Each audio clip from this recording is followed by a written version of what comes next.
about doing this, and we've been talking about it ever since. We have a wonderful program with Consolee Nishimwe. Also, Zach Kaufman is going to speak. UF professors Sarah McCune and Jorge Hernandez will speak as well, and we'll have UF professors Sarah in the middle. And Jorge Hernandez. But right now, I just want to say thanks for coming, and UF professors in the middle. Right now, I just want to say thanks for coming, and UF professors in the middle. Right now, I just want to say thanks for coming, and UF professors in the middle. Right now, I just want to say thanks for coming, and UF professors in the middle. Right now, I just want to say thanks for coming, and UF professors in the middle. Right now, I just want to say thanks for coming, and UF professors in the middle.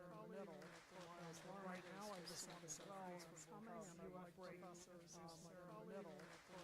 Right now, I just want to say thanks for coming, and UF professors in the middle. Right now, I just want to say thanks for coming, and UF professors in the middle. Right now, I just want to say thanks for coming, and UF professors in the middle. Right now, I just want to say thanks for coming, and UF professors in the middle. Right now, I just want to say thanks for coming, and UF professors in the middle. Right now, I just want to say thanks for coming, and UF professors in the middle. Right now, I just want to say thanks for coming, and UF professors in the middle. Right now, I just want to say thanks for coming, and UF professors in the middle. Right now, I just want to say thanks for coming, and UF professors in the middle. Right now, I just want to say thanks for coming, and UF professors in the middle. Right now, I just want to say thanks for coming, and UF professors in the middle. Right now, I just want to say thanks for coming, and UF professors in the middle. Right now, I just want to say thanks for coming, and UF professors in the middle. Right now, I just want to say thanks for coming, and UF professors in the middle. Right now, I just want to say thanks for coming, and UF professors in the middle. Right now, I just want to say thanks for coming, and UF professors in the middle. Right now, I just want to say thanks for coming, and UF professors in the middle. Right now, I just want to say thanks for coming, and UF professors in the middle. Right now, I just want to say thanks for coming, and UF professors in the middle. Right now, I just want to say thanks for coming, and UF professors in the middle. Right now, I just want to say thanks for coming, and UF professors in the middle. Right now, I just want to say thanks for coming, and UF professors in the middle. Right now, I just want to say thanks for coming, and UF professors in the middle. Right now, I just want to say thanks for coming, and UF professors in the middle. Right now, I just want to say thanks for coming, and UF professors in the middle. Right now, I just want to say thanks for coming, and UF professors in the middle. Right now, I just want to say thanks for coming, and UF professors in the middle. Right now, I just want to say thanks for coming, and UF professors in the middle. Right now, I just want to say thanks for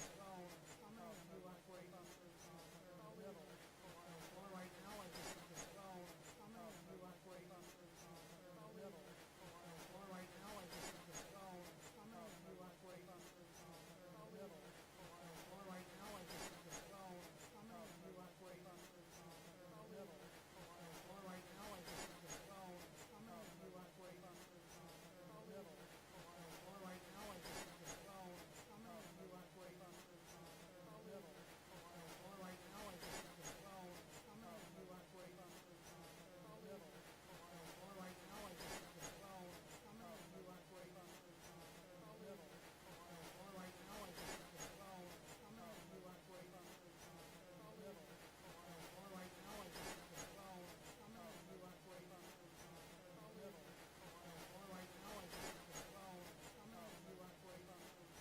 the middle. Right now, I just want to say thanks for coming, and UF professors in the middle. Right now, I just want to say thanks for coming, and UF professors in the middle. Right now, I just want to say thanks for coming, and UF professors in the middle. Right now, I just want to say thanks for coming, and UF professors in the middle. Right now, I just want to say thanks for coming, and UF professors in the middle. Right now, I just want to say thanks for coming, and UF professors in the middle.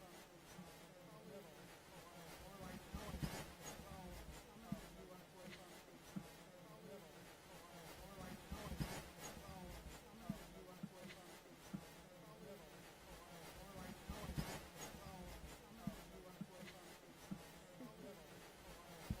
want to say thanks for coming, and UF professors in the middle. Right now, I just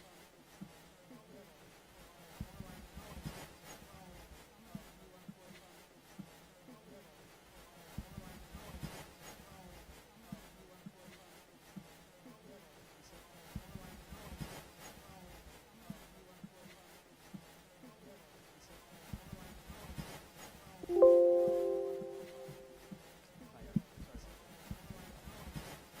Marajo, for those who don't know, means hello and Marajo, for those who don't know, it's a profound honor to be here today. Marajo, for those who don't know, it's a profound honor to be here today. Marajo, for those who don't know, it's a profound honor to be here today. Marajo, for those those who don't it's a profound honor to be here. It's been a privilege. It's a profound honor to be It's been a privilege organizing this. Join the UFS. It's a profound honor to be It's been a privilege organizing this. Join the UFS. It's a profound honor to be It's been a privilege organizing this. Join the UFS. It's a profound honor to be It's been a privilege organizing this. Join the UFS. It's a profound honor to be It's been a privilege organizing this. Join the UFS. It's a profound honor to be It's been a privilege. Join the UFS. It's a profound honor to be It's been a privilege. Join the UFS. It's a profound honor to be It's been a privilege. Join the UFS. It's a profound honor to be It's been a privilege. Join the UFS. It's a profound honor to be It's been a privilege. Join the UFS. For 25 years now, it's been a for 25 years now, it's been a for 25 years now, it's been a for 25 years now, it's been a during that time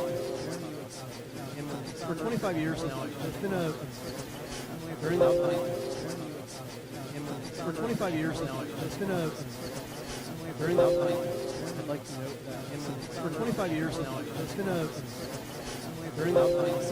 I'd like to note that for 25 years now, it's been a during that time. I'd like to note that this year marks 25 years now. It's been a during that time. I'd like to this year marks 25 years now. It's been a during that time. I'd like to this year marks 25 years now. It's been a during that time. I'd like to this year marks 25 years now. It's been a during that time. I'd like to this year marks 25 years now. It's been a during that time. I'd like to this year marks 25 years now. It's been a during that time. I'd like to this year marks 25 years now. It's been a during that time. Learning this year marks 25 years now. It's been a during that time. Learning this year marks 25 years now. It's been a during that time. Learning this year marks 25 years now. It's been a during that time. Learning this year marks 25 years now. It's been a during that time. Learning this year marks 25 years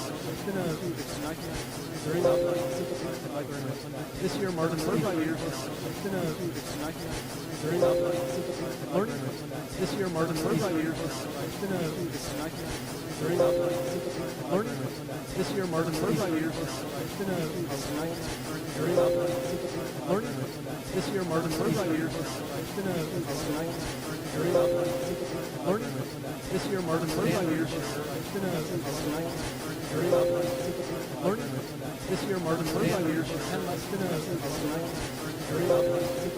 Learning this year marks 25 years now. It's been a during that time. Learning this year marks 25 years now. It's been a during that time. Learning this year marks 25 years now.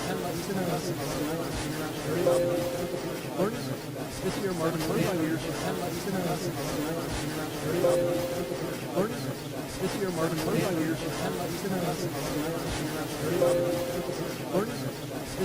25 years now.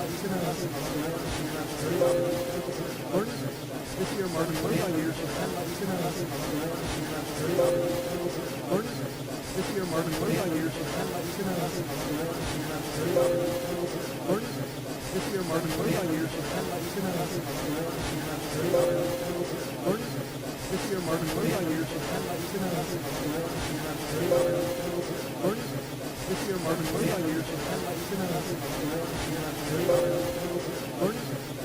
25 years now. It's been a during that time. Learning this year marks 25 years now. It's been a during that time. Learning this year marks 25 years now. It's been a during that time. Learning this year marks 25 years now. It's been a during that time. Learning this year marks 25 years now. It's been a during that time. Learning this year marks 25 years now. It's been a during that time. Learning this year marks 25 years now. It's been a during that time. Learning this year marks 25 years now. It's been a during that time. Learning this year marks 25 years now. It's been a during that time.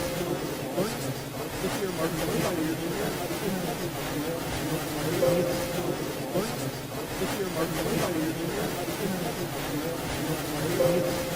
Learning this year marks 25 years now. It's been a during that time.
story of pain, resilience, and hope.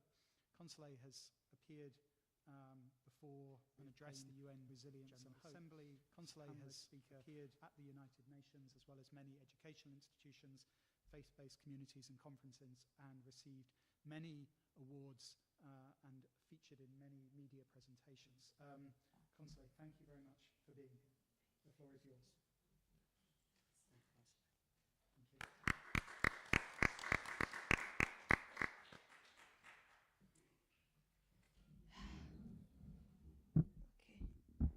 Hello, everyone. Thank you so much for having me. It's truly an honor and a pleasure for me to be here today. Thank you, my dear friend, and the university for your kind invitation here. Really, can you hear me? Can you hear me? I think can you hear me? Can you hear me? I think it's, what did I do? Can you hear me? Can you hear me? I think it's, I don't want to be too loud. Can you hear me? Can you hear me? I think it's, sure. I don't want to be too loud. Can you hear me? Can you hear me? Thank you. Now you can hear me very well, right? Perfect. Yeah. I just don't want much. Thank you. Loud noises. Now you can hear me very well, right? Thank you. Thank you so much for your kind invitation here. Now you can hear me very well, right? Thank you. Thank you so much for your kind invitation here. Now you can hear me very well, right? Thank you. Thank you so much for your kind invitation here. Now you can hear me very well, right? Thank you. Thank you so much for your kind invitation here. Now you can hear me very well, right? Thank you. Thank you so much for your kind someone edition is what it is. Thank you for speaking for your side. Someone edition is what it is. Thank you for speaking for your side. Someone edition is what it is. Thank you for speaking how hard it is. Someone edition is what it is. Thank you for speaking how hard it is. Someone edition is what it is. Thank you for speaking how hard it is. Someone edition is what it is. Thank you for speaking how someone someone is here. What is it?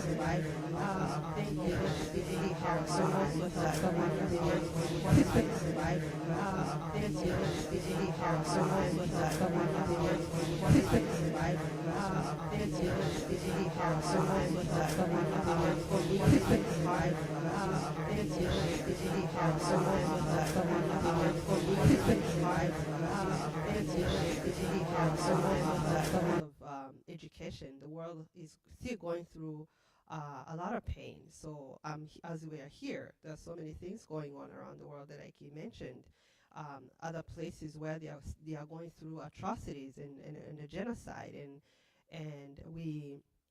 I think one of the quote I like from Elie Wiesel: when you listen to a witness, you become a witness. I think to me that's why I'm so encouraged to share my story. So during the 1994 genocide against the Tutsi, I was a young teenager. I was 14 years old, and I was born in the western province of the country, in Kibuye, in the district Karongi, so in a town called Rubengera. That's where I was born and raised, and I was very fortunate. My parents were teachers, and I was the oldest in my family, and we were 5 children, so I was the oldest, 14 years old.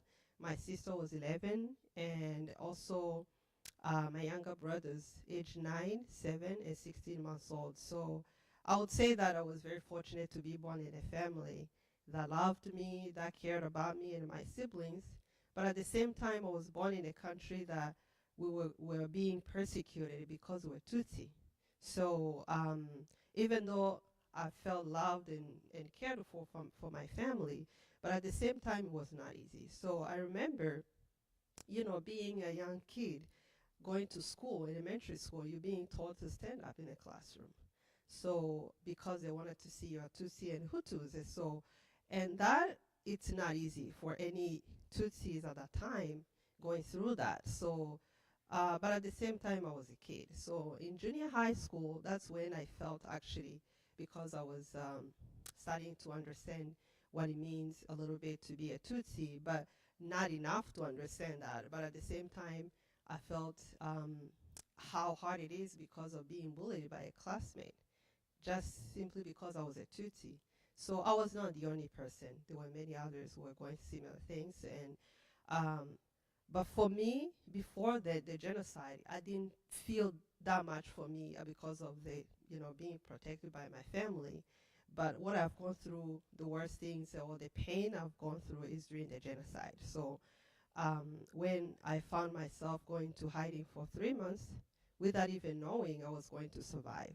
So for me, whenever I share this story, it's always, I go back to those memories.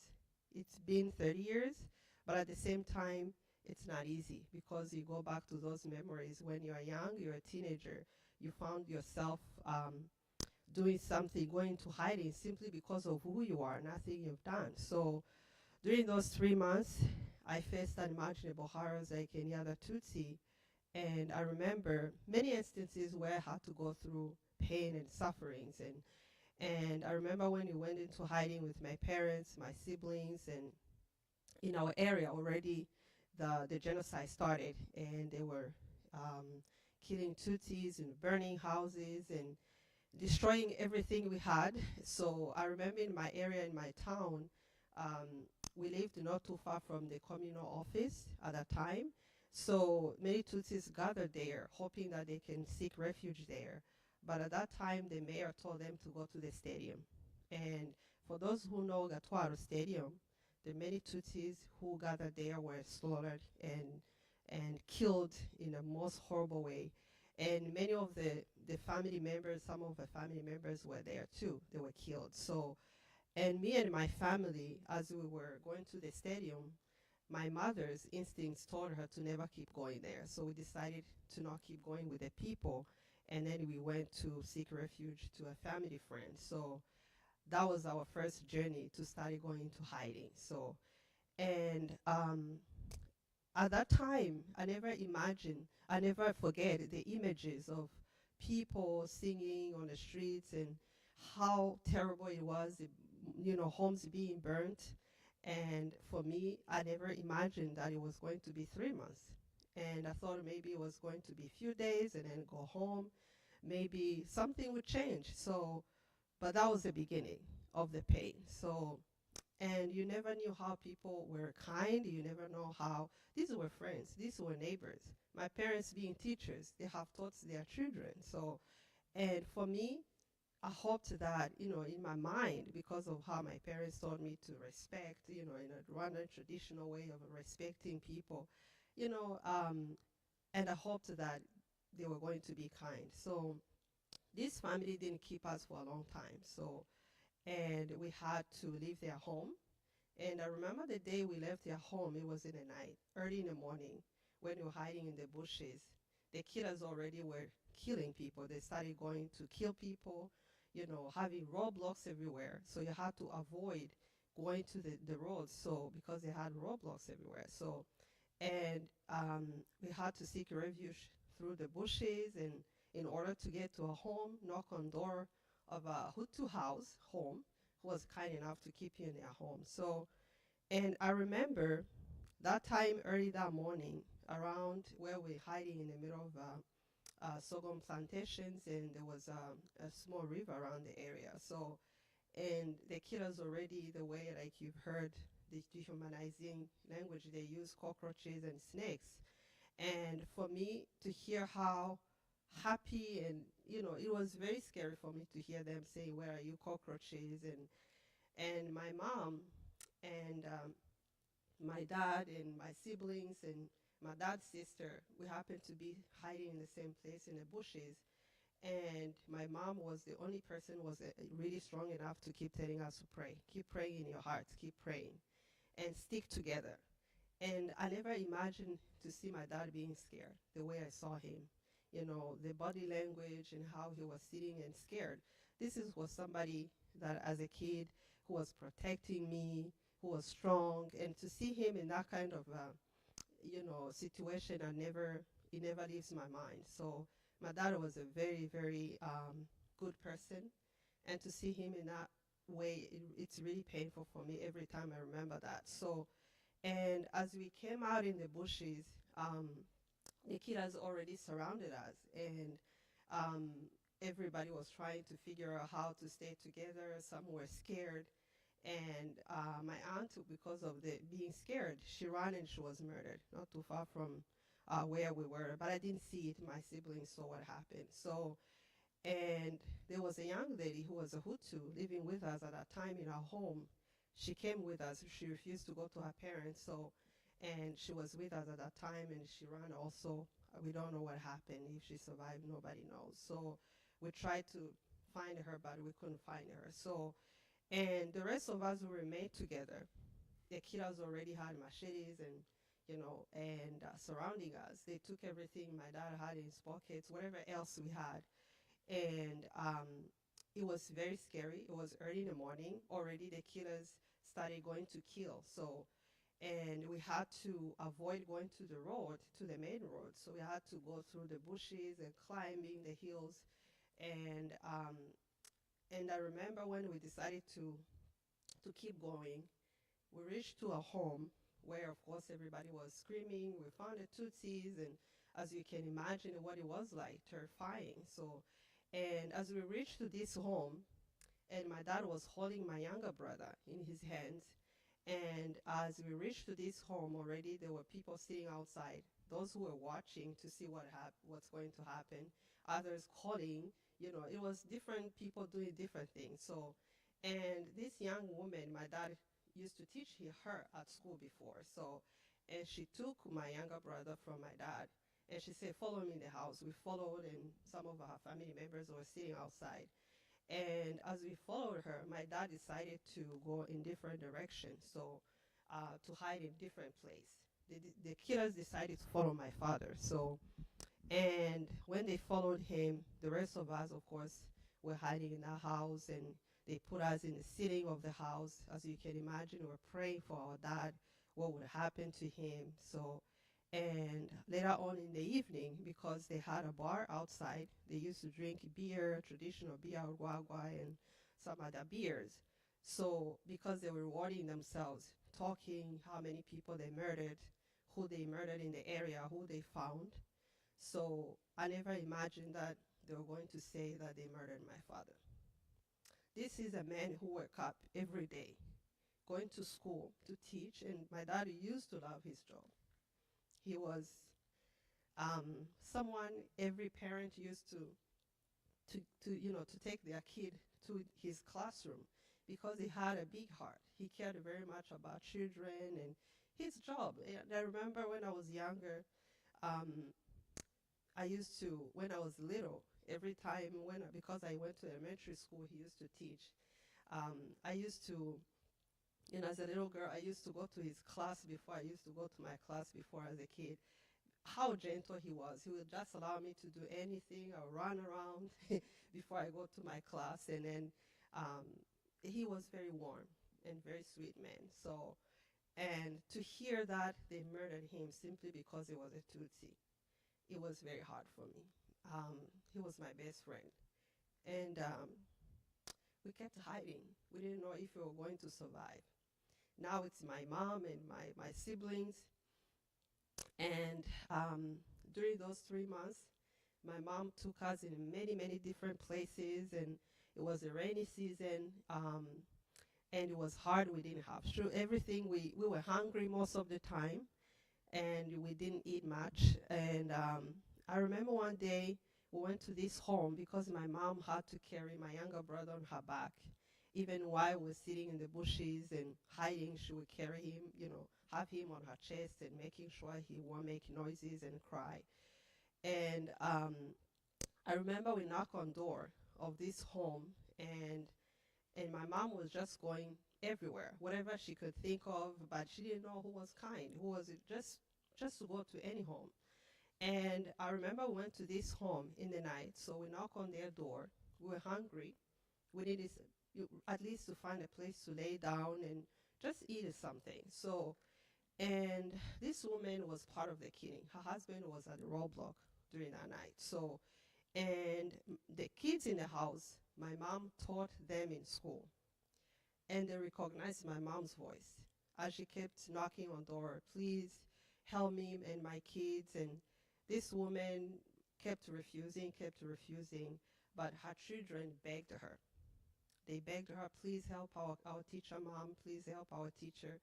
And by the grace of God, she opened because of her children. So, and begging her. And we came in the house, we lay down, we were hungry, as you can imagine, it was painful. We have gone through so much. My mom, it was hard for her to see what we have gone through. I remember instances where in the middle of the bushes and hiding, she would hide tears because she didn't know what to do.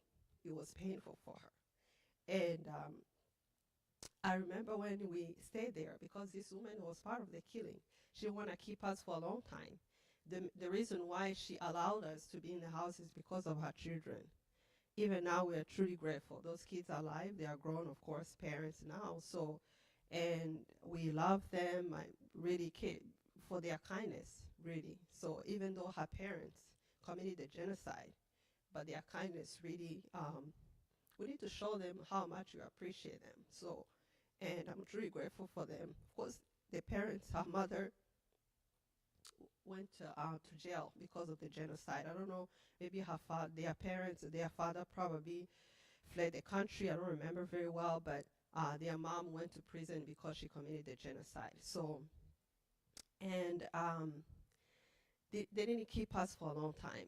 I remember another time we're discovered, because we're discovered many, many times. When you read the book, you'll find in many instances where we had to seek refuge. People will call killers on us on several occasions, and instead of helping. So I remember one time when we discovered it, where we're hiding, already we have gone through so much pain. My dad was killed. We didn't know who else was murdered at that point. So, and they took my mother. It was a group of killers. They took my mom. The rest of us children stayed in the house where we're hiding. And they decided to take my mom to a neighbor who was somebody my parents helped in school when he needed help. So because his parents could not afford tuition, and my mom hoped that this young man will help, this family will help, because they have been very good friends of our family neighbors. So when they took her there, because already they had some of our belongings before we left, my parents gave them the key of the house. So they took her there. This young man, he was at the university at that time, Rwandan University at that time. And he looked at my mom. He said, I will never help you. He refused to help my mom, not even doing anything. So, and he saw that the killers were behind her. They were about to kill her. So he refused to help. So, and when he refused to help, already the killers had to decide what to do to my mother. So, and me and my siblings already were hiding in the house. The man of the house told us to leave and go seek our mom and find her. So, and as we were trying to figure out where our mom was and trying to, going through the bushes, we ended up in a home where they started actually telling us a story, how my mom, this family refused to help, that later on, because the killers didn't want to kill her right away, they decided to put her in another neighbor a few distance from where our home was, our already destroyed home. So it was old men. So they decided to leave her there. She was carrying my younger brother. So, and I told them we have to go seek our mom, find her. So whatever happens, they are going to kill together. So, and I took my siblings, we went there, and we found our mom. My mom didn't know we were still alive. So, and we were together now. So, and already killers knew that we were there. They started planning how they were going to kill us. So at that time, the boys and the men already, to see them alive, it was around in May, early May. So it was almost as if they've never done anything. So they already planned to kill my brothers, and but we're hoping they were not going to take only my brothers. If they kill, they will kill all of us together. So, and the plan came, one of the people who came to take my brothers was somebody who grew up with my parents, my mom actually. So my maternal grandparents, they were neighbors. When I used to go to my grandmother's house, I used to see them. They were neighbors. I used to, I thought they were a good part of our family. So, And I knew, when I was younger that they were very close. And this young man came in to take my brothers and to snatch my little brother, Bonfils, who was always on my mom's chest and back every time we were seeking refuge in the bushes. And as you can imagine how the scene was, all of us begging to be taken, screaming and begging, screaming, and they snatched my brothers from us, and the three of them, and they took them not too far from, it was, to our home, already destroyed home, and they slaughtered them and threw the bodies in septic tank of our house.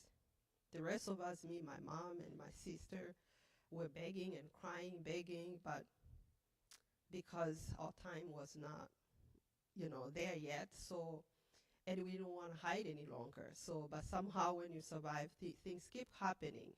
And as you know that in Professor Zach's presentation, how sexual abuse was used as a weapon during the genocide against the Tutsi, that was the reason why women were not killed right away. They were tortured and raped. Some of them were killed right away after being tortured and raped. And that's why they didn't want to kill us right away. So, and where we're hiding, again, we didn't want to hide much, but while we're hiding, somebody who was a neighbor, these were the people that I knew very well. There was no stranger. Everybody who did something to our family was somebody that I used to see coming to our house. When I used to go to church, no one was a stranger. This man was somebody that I knew very well. He came and pulled me from my mom and my sister. Of course, the men of the household, they didn't even stop him.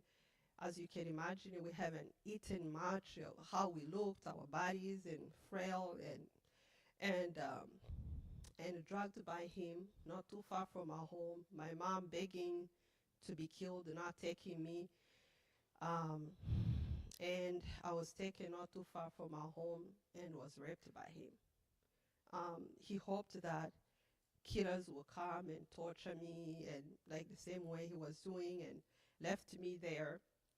And I didn't know I was going to even leave that place, but I was able to leave and walked on the streets, hoping that killers would find me and kill me, but somehow I was able to reach to where my mom was and my sister.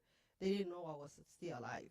And the women of the household took care of my injuries and my mom. Imagine a mother, not too long ago, she lost her precious children, but she has to see how I looked, what happened to me. I didn't want to be alive. I want to be killed. But somehow we managed to keep hiding, even though we didn't want to hide any longer. So, and by the end in June, someone in the Muslim community took us in. These are the people who have heard what happened to me, my mom, and everybody was talking in a small town. Oh, Marie-Jeanne and her children, how they are killing each one, and what's happening to us. So it's a small town, it's a small place. So, and being a teacher, everybody knows you. So, and then someone in the Muslim community who used to be good friends of our family, actually who never participated in the genocide, never did anything wrong.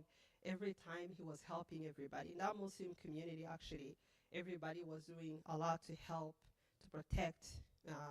Tutsis were coming to them. They managed to make sure no one was killed in their mosques.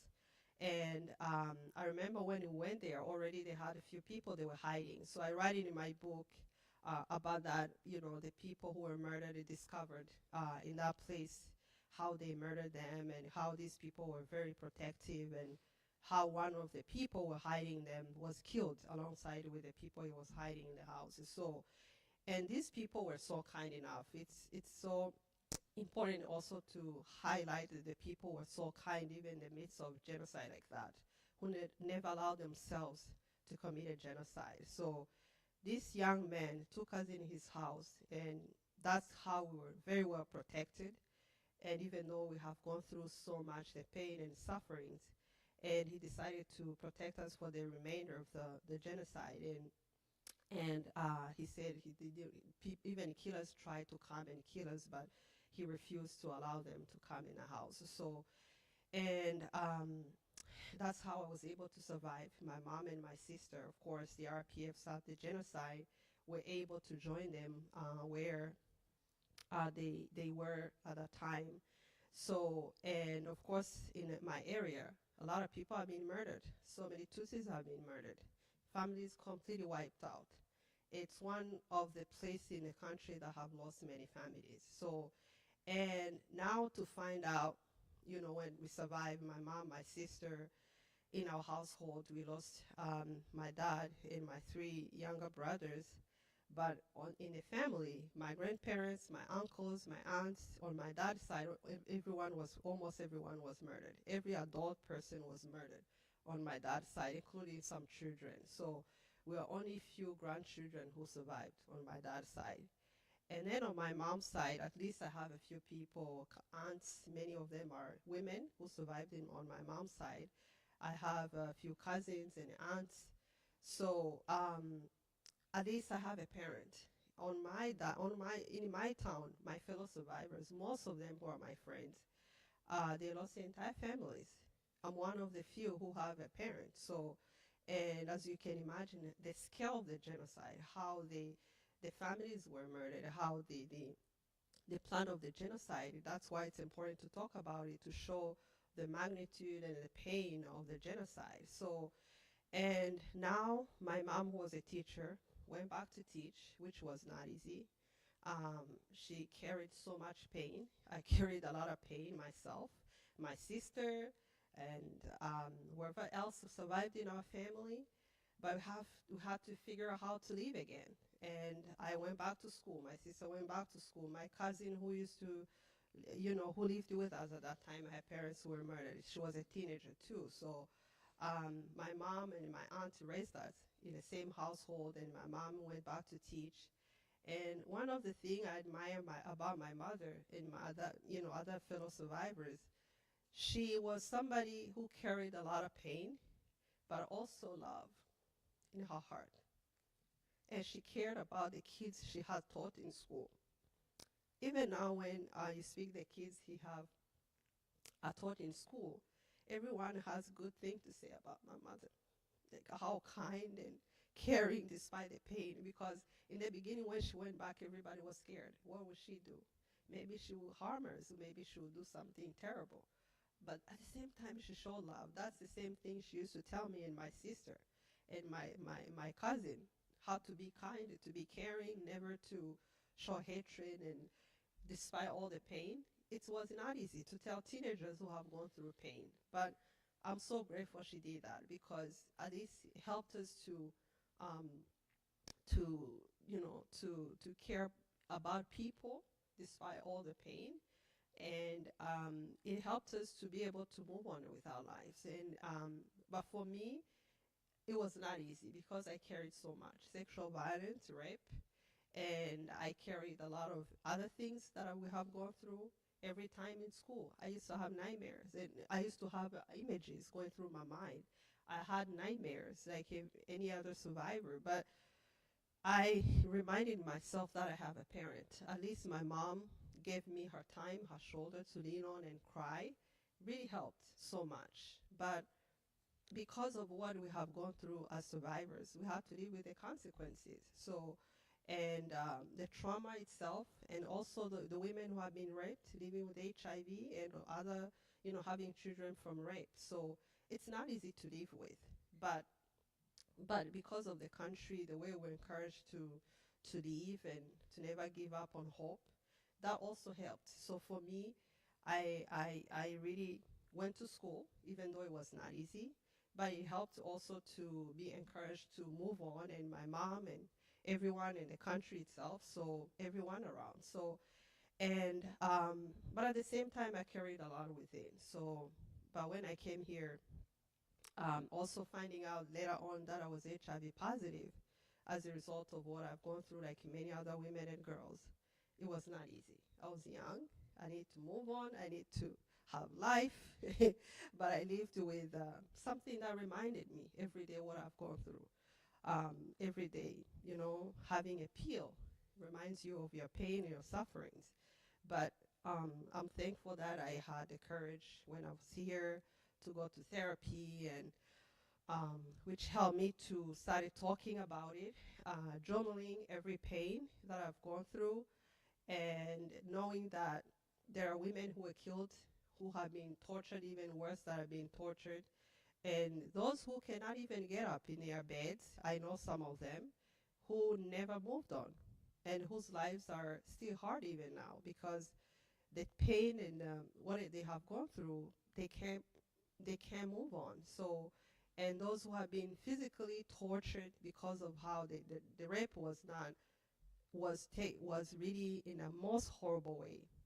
If you read the books and the people who have done research on how rape was very terrible, the way it was carried out, some of them even don't have, functioning physically, mentally because of what they have gone through. So for me, to know that at least I'm able to walk and I'm able to function every day, I need to work on myself. Therapy really helps.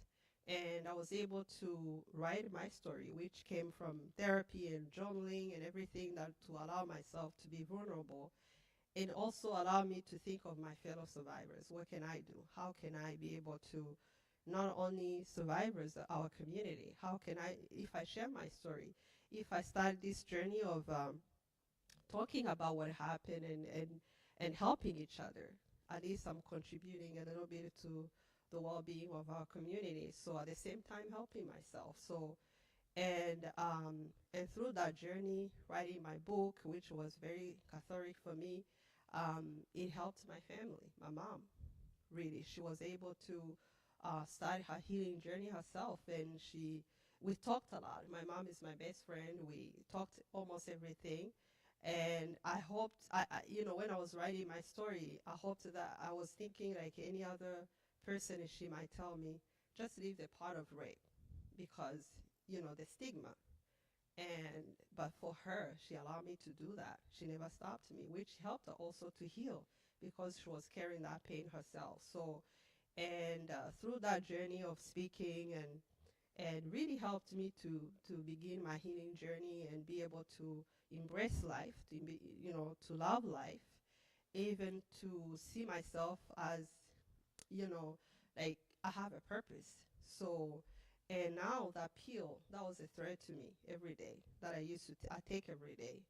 It's no longer a threat to me anymore because of how I look at myself or how I change the way I look at myself and in a positive way. So it's no longer a threat. I always say that it has become almost like a vitamin to me. So each day I take that pill is no longer a threat to me because I didn't want to live um, a life where the person who hurt me, the people who hurt me, become like a slave in my mind. Like they live within my mind and control my life in general. So, and I want to live a healthy life, a fulfilling life. So I'm so grateful for this whole journey, and I've been able to see how we have been moved on in our country and where we are as a community, as a country itself.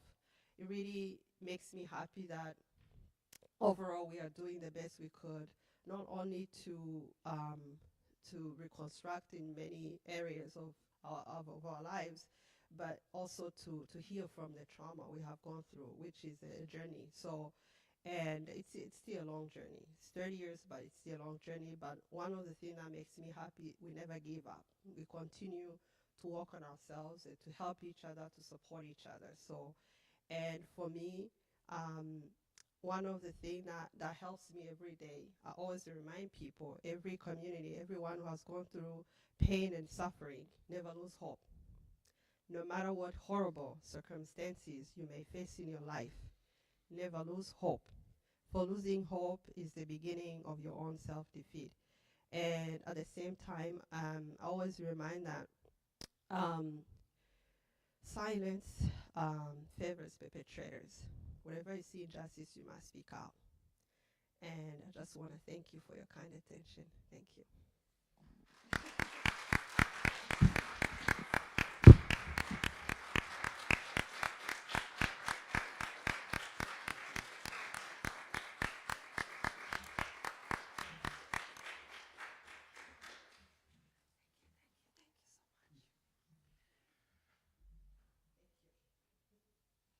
There aren't really any words I can say to Consolee to thank her sufficiently for her testimony. But we are deeply grateful for you being here today. We have set aside a short period now for questions to either of our speakers. I would ask you to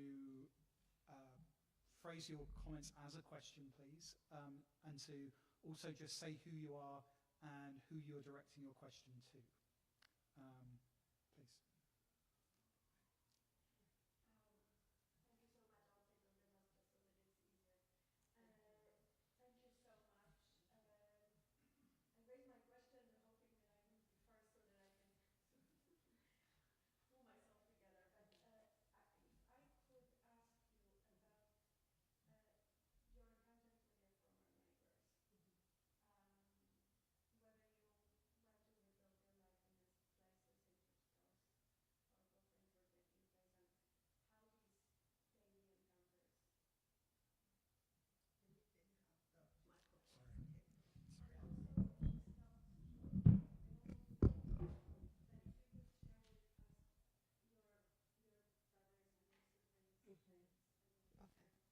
Could I just ask you to give your own name? Yeah. Oh, thank you. Thank you very much for your question. So, as you can imagine, it's not easy. Many survivors, we have to go back to our communities, live next door to the people we have who have done horrible things to our families. Of course, like you've heard in his presentation, Gachacha, everybody participated in some way or another. So you had to face each other. It was not easy when I used to live there too, but I never participated in Gachacha, but my mom and my aunt and of course everybody else have been able to participate. And one of the people these young men I mentioned who killed my brothers, I actually wrote it in my book. I didn't say much about my story. I picked some of it. So many things happened, so I picked some of the things that I felt my heart was telling me to tell you all here.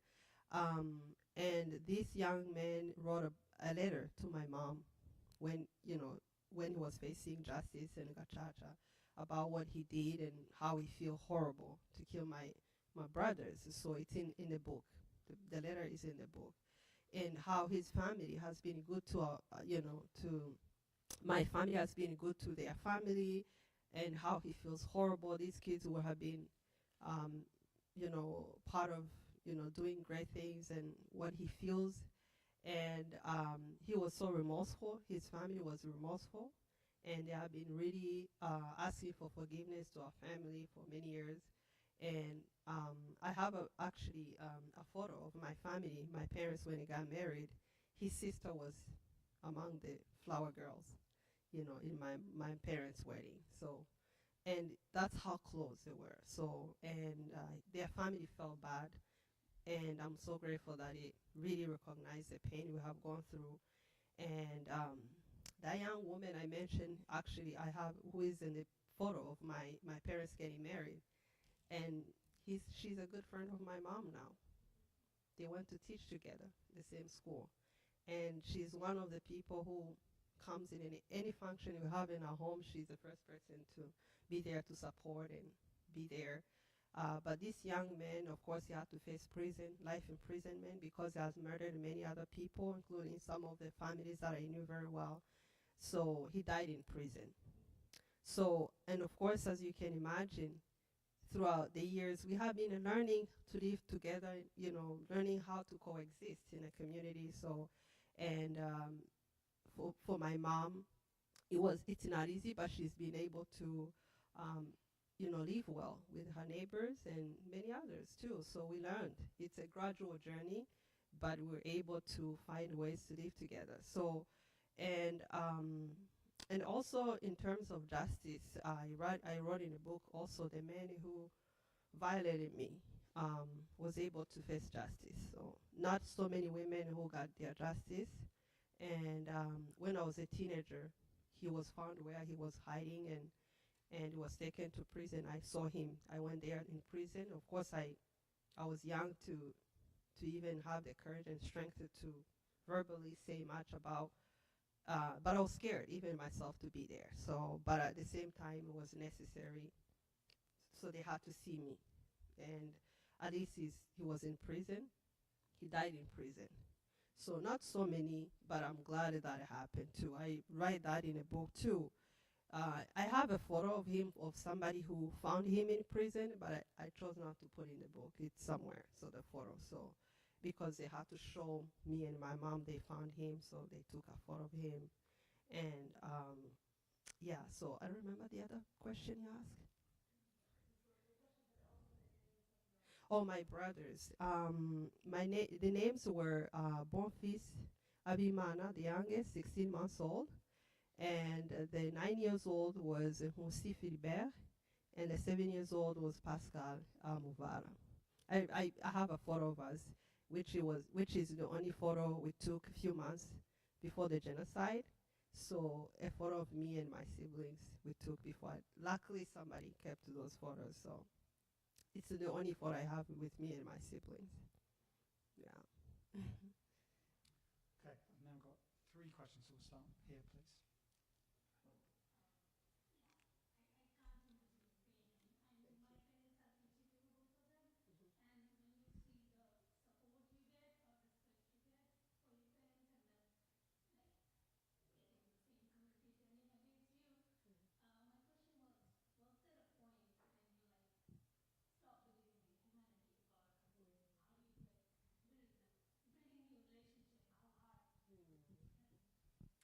You know, as you can imagine, you know, being a young person, a young woman, it was not easy. I was carrying so much pain and suffering within me. Um, and sometimes I felt I was worried about humans in general because they're the ones who hurt me. So, but one of the things that I always say, my mom was very instrumental in how I lived my life and how I was able to embrace people and love people again. I don't know if she wasn't alive. I don't know how my life would have been. I don't know if I would be here telling you my story. I don't know. I always say I don't know because she played a big role in helping me and helping my sister. Even though we coped differently, my sister coped different from how I coped. But somehow for me, I was able to be close to my mom more and very attached to my mom. And then was able to get much more of her advice, and it kind of helps in a way. So we're very close, and it really helps. So, and then my faith in God is too. So having faith and really played, you know, helps also to find something to help you deal with, you know, everyday life. And my faith helps. Yeah, played a role too. So plays a role, and it played a role in my way of living life and how to see life and humanity in general. But it really helps. It helped me to find hope in humanity and to know that um, if people learn how to hate, we learn how to love. We can love despite the hatred. But I know people have love in their hearts, so we're able to.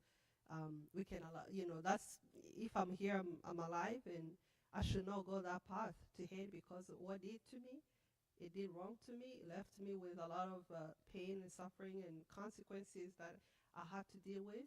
So I needed to go a different path. So I chose a path of peace and love despite the pain.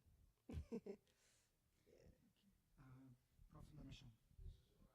No, sorry, I'm sorry. I'll come to you in a moment. Sorry, no, it's okay. Please go ahead.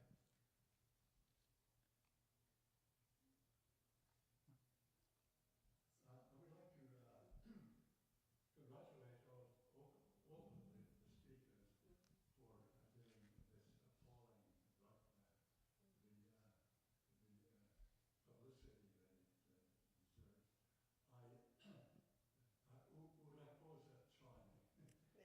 Brakoze namwe. Merci beaucoup. The one thing that I wonder about is why so little was said to another genocide. I'm talking about the genocide that happened in Burundi in 1972. I'm old enough to remember what happened at that time. And we're talking about roughly 4 million, or a quarter of a million Hutus that were killed by a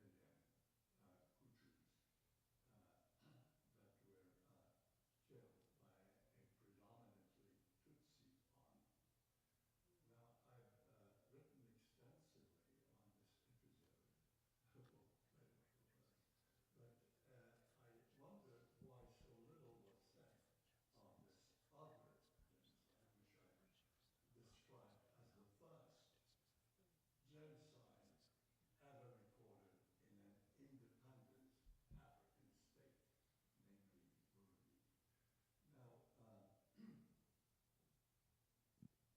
Now, I realize that this is not really the focus of our discussion today, but there are important interconnections between what happened in Burundi in 1972 and what happened in 1994 in Rwanda.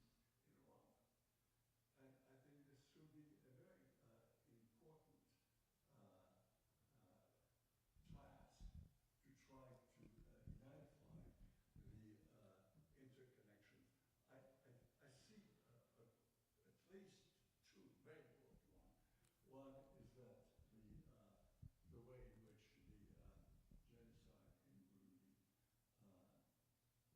prepared the ground for the killing of Ndadaye, who was my very close friend of mine,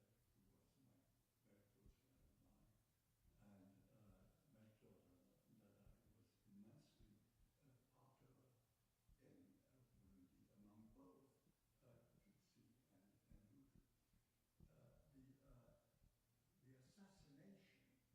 The assassination of Ndadaye is something that I shall never remember. Okay, sorry about that. The other point that I would like to mention here is that the genocide of the Tutsi in Rwanda did not just happen. It happened because there was a major event. It didn't happen out of thin air. I think that unless you take into account the way in which the shooting down of the plane has acted as a precipitant for murder. So I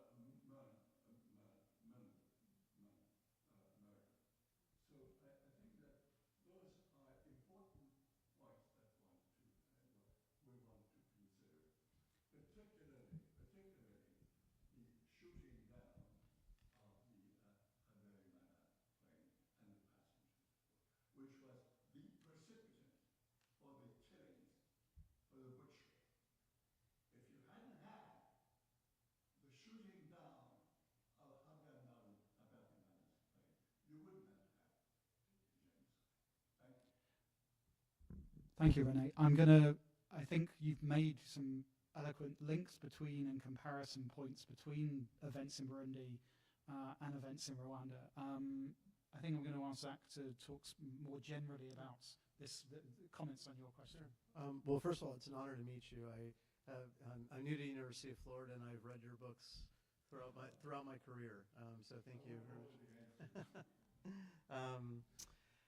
I'm not an expert on Burundi. I focus on Rwanda, but you're of course correct that there is so much interconnection between Burundi and Rwanda, and indeed between Rwanda and all of the Great Lakes countries, so Congo, Uganda, Tanzania. And as you rightly point out, there have been massacres in Burundi as well as Congo. and elsewhere, and that there's been, so much sort of, back and forth, over the decades, between the countries. My expertise limits me in sort of what I can speak to about Burundi. One thing well, two things I guess I would want to say is there are so many atrocities throughout all of history that don't receive the attention they must, and that includes today. And then historically in Africa, I'd also add the Namibian genocide by the Germans and so many others that really have not gotten the attention that they need. The other thing I would say that I can speak to that we could discuss is about the shooting down of the plane, which of course is yet another connection between Burundi and Rwanda because the Burundian president was also assassinated on the plane along with Habyarimana. My view, and we may disagree on this point, my view is that the importance of that assassination can be overstated. And the reason I think it can be overstated is because there were, as you rightly note, it was the precipitating factor that contributed to the genocide, but there were many medium-term and long-term factors that contributed to the genocide. There had already been stockpiling of machete. There had already been so many lists drawn up about who needed to be killed and when. The propaganda had already been in place for years, so the Hutu majority population had already been conditioned for many, many years, if not decades.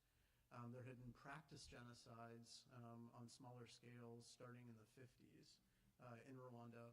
And it is my view that if it hadn't been for the downing of the plane, it probably would have been something else. And given that we still do not know exactly who downed the plane, who shot the missile. Well, we may disagree on this too. And actually, I would even say to that, that can also sort of be overstated. In other words, if it hadn't been for the assassination of the plane, I really think that it would have been something else that would have catalyzed at the sort of precipitating moment the genocide. There were too many factors that were already in place, and conflicts find other excuses for the final straw that breaks the camel's back. Okay, thank you. I've got two more speakers' questions, and I want to try and get both of those in before we break. Please, gentlemen at the back.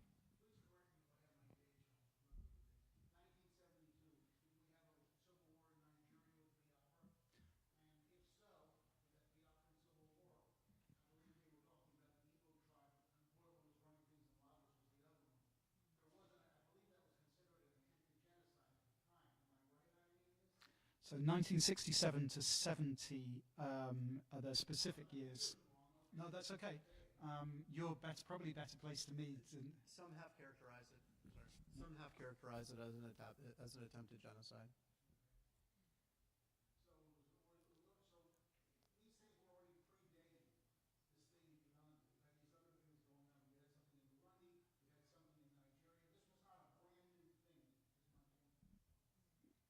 So if your point is that there have been other genocides on the continent, of course. And actually they go back to 1904, 1905, again, the Namibian genocide of the Herero by the Germans. But in Rwanda, they also predated 94. They went back to the 50s. There had just been smaller scale ones. In smaller scale, genocides often predate a large scale genocide. What the genocidal perpetrators are doing is practicing. They're both practicing their own organization and killing methods, and they're testing the resolve of the outside world to resist and to stop it. And once they know that the international community isn't going to, it's a green light. And that's what happened in Rwanda.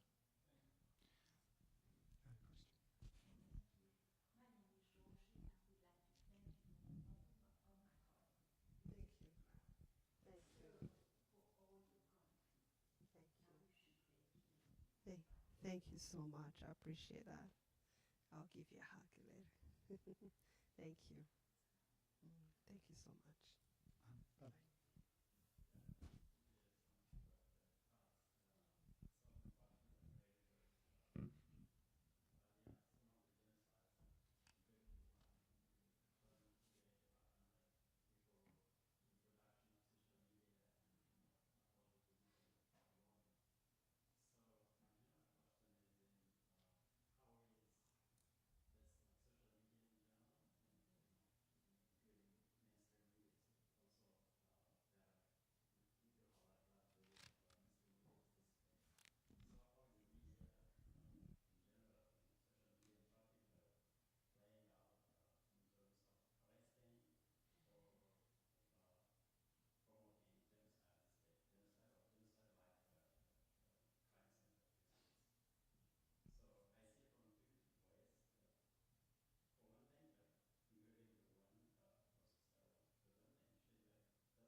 Yeah, I completely agree. The media, since we've ever had media, is a double-edged sword. It can be used for good and it can be used for bad, for ill.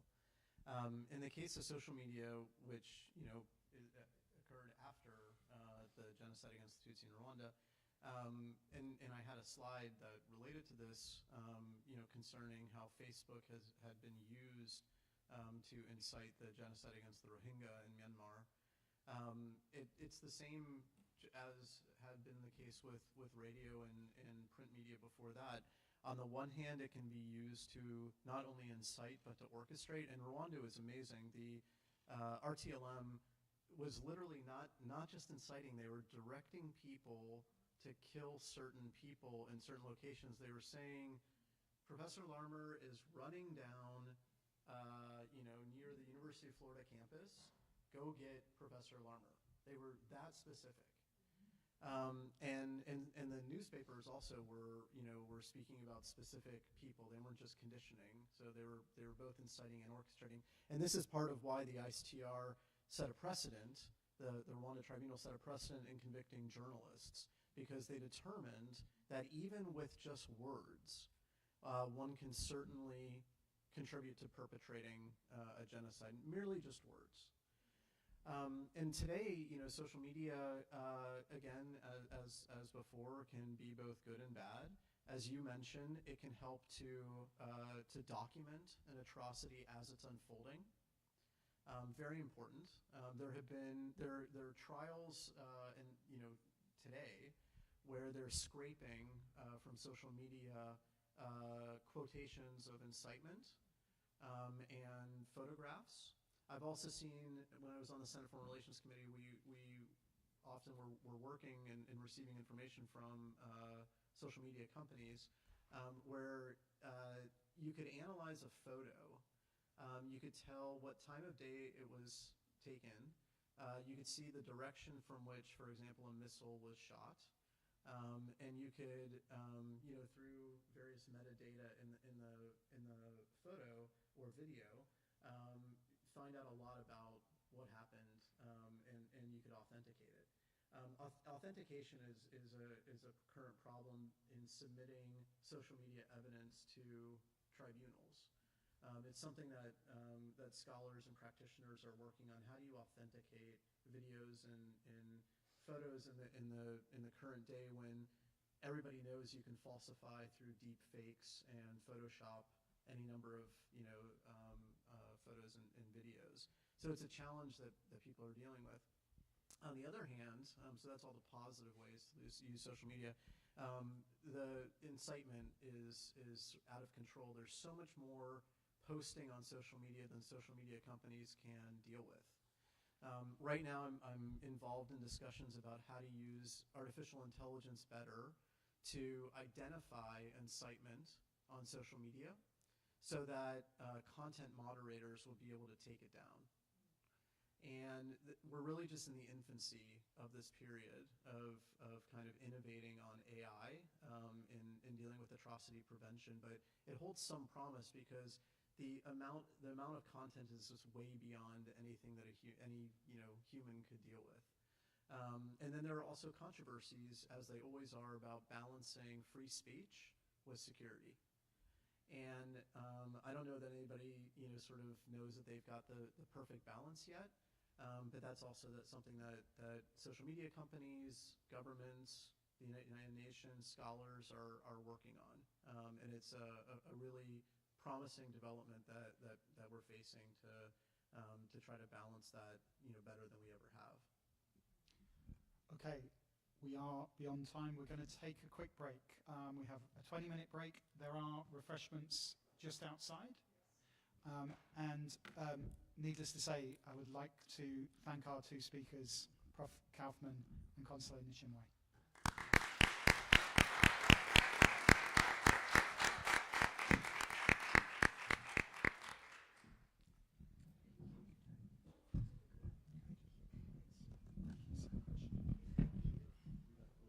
Urakoze namwe cyane. This is the one. That went really well, I think. People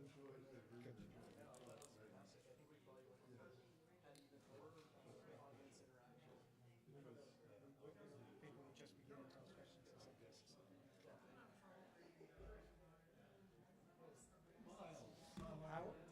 How are you? It's nice to see you too. I was hoping you would be here. Well, welcome back to the Sahara of the Beaux-Arts. It's always good to be back. I'll let you two introduce yourselves. But remember, we have refreshments outside. So. Nice to meet you, sir, in person. I remember reading your books when I was in grad school, and following Well, your writing. I'm trying not to hold it against you. So it's very nice to Thank meet you very much. And I'm glad to be in the same university. Thank you. Thank you so much. Sorry about the whole thing with the slides and meeting, but great work. I learned a lot from your presentation. Yeah.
tell you which is going first?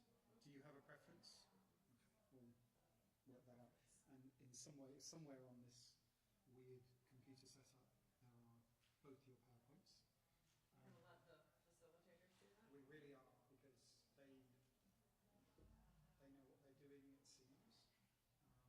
But there's definitely some arcane weird system. I'm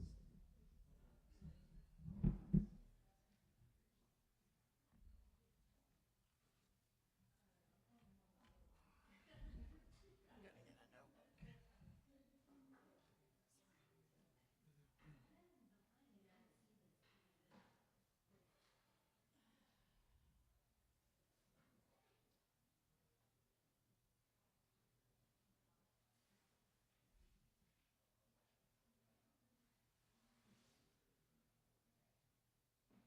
Look at all those familiar faces. Oh, it's cold right there too. I don't have copies of her book. So how come you didn't go to YMAP this time? It was more policy focus or? So they said the IP meeting was not happening, that it was these modules, and the modules are really targeted towards participating countries like LMIC PIs. And so like Renata was facilitating a policy writing workshop, Narvisa was facilitating a grantsmanship, so it was like skills,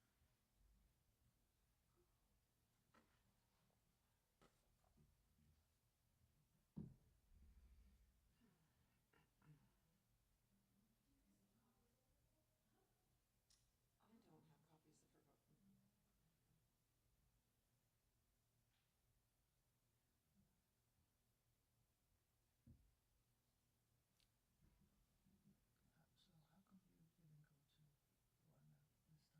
He had a conflict with World Vision. He's there this week. So he was going to miss the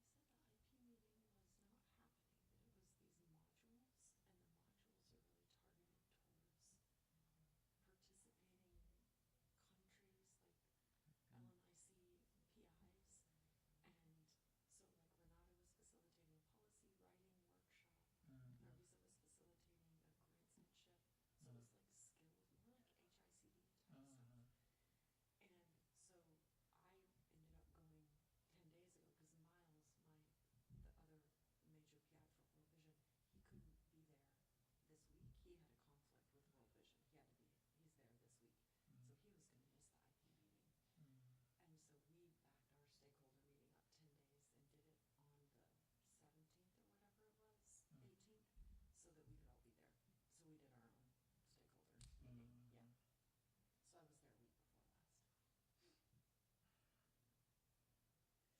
was there a week before last. Any progress with this DPP thing? It's actually getting worse. Did I copy you on anything last week? Yeah.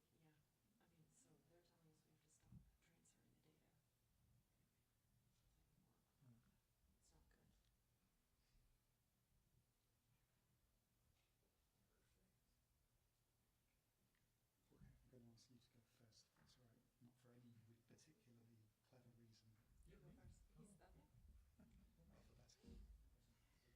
It's not good. Okay, I'm going to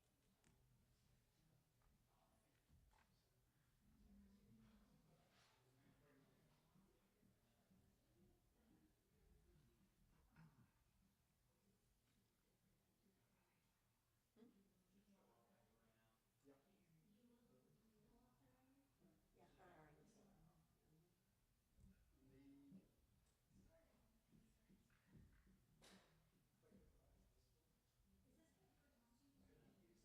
Alphabetical. No pressure. Yeah, how are you? I don't know what he's presenting on, but this is,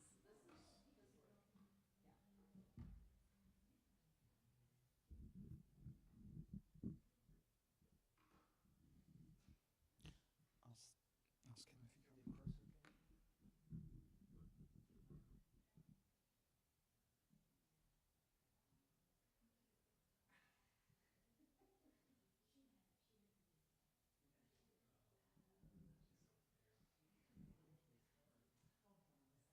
It's on the. Oh, okay. Sorry. Can you just help him with the slides?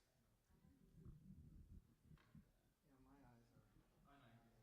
Oh, do we just want to get to the presentation? it's not your eyes. I also have no idea where like the mouse is right now. Let me get.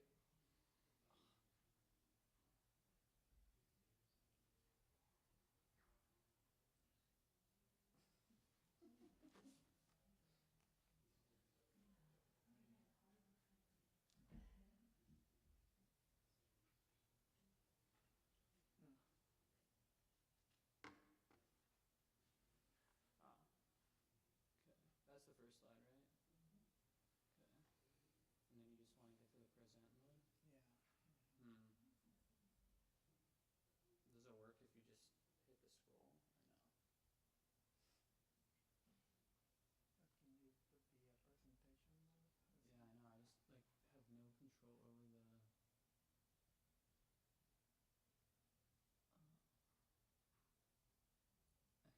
I can't see what I'm clicking on. Okay, I thought that was me. Okay.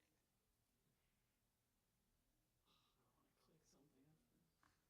Wait, let me just go over there and like look.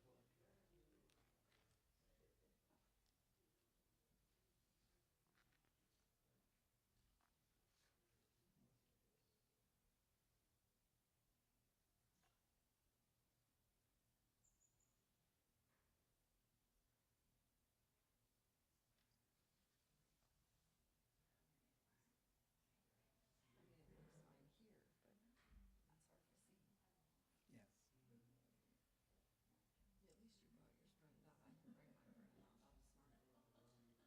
mean, it looks fine here, but that's hard to see.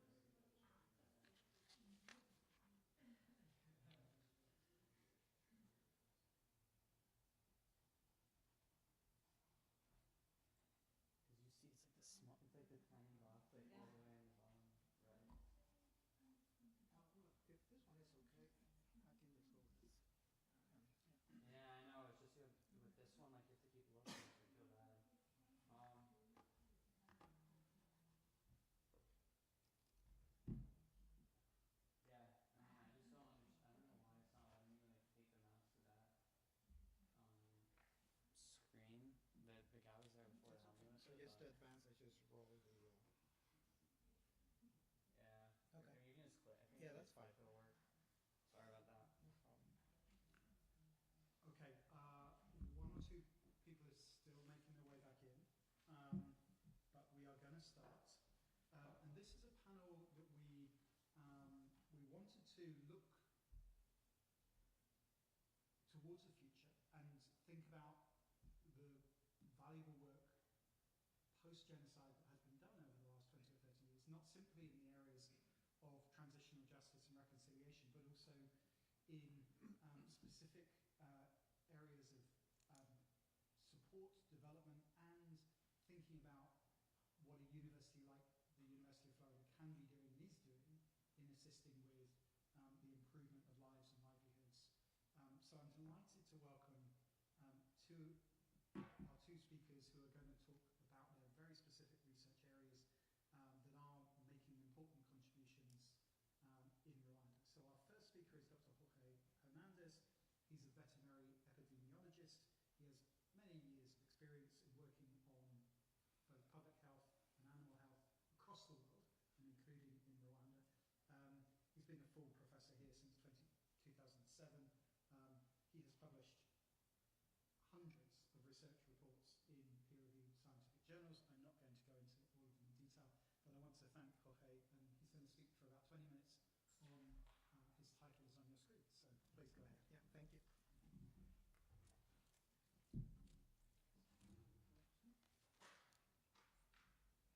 Thank you, Dr. Larmer, for the invitation to participate in this event, and good afternoon to everyone. I guess I want to start with a question: why livestock? And in Rwanda, it is estimated that about 75% of the population rely on agriculture for income. So, and that's from the books. And something else that I can tell you personally is that I'm very impressed by Rwanda people is how much they are connected with milk. They love milk. Yeah. And David Kisa, who's here with us, he's spent some time at my place, and it was just interesting to see how much milk he consumed every night. And not just milk, but boiled milk. thank you again. It is really a pleasure to participate in this event and share with you what we're doing at the College of Veterinary Medicine in collaboration with other academic units on campus. I guess I want to start by defining what is brucellosis to start with. This is a disease in livestock that can cause abortion and reduced fertility and reduced milk yield. It is a disease of paramount importance to both animal health and public health officials worldwide, including Rwanda, because of the economic and public health consequences. In humans, the disease can cause fever combined with chills, headache, back pain, and it will make infected people sick for almost 4 weeks if not treatment is implemented. The main mode of disease transmission to humans is through consumption of unpasteurized milk and milk products, as well as through direct contact with livestock, particularly aborted fetuses and during parturition events. The work I'm doing is part of the Innovation Lab for Livestock Systems led by the University of Florida. Our program director is Dr. Jeff Dahl from UF-IFA's Department of Animal Sciences.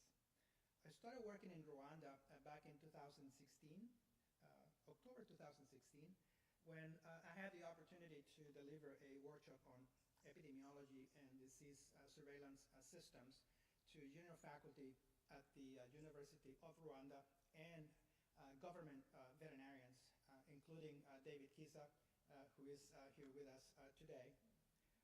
In fall 2021, David was offered and he accepted a graduate assistantship as part of his PhD program in veterinary medical sciences at the College of Veterinary Medicine here at UF. David is now on track for graduation in summer 2025. The scope of his dissertation is on the epidemiologic and economic aspects of brucellosis in livestock populations in Rwanda. So before I present our work on brucellosis in the country, I want to briefly describe the dairy industry in Rwanda and some current challenges.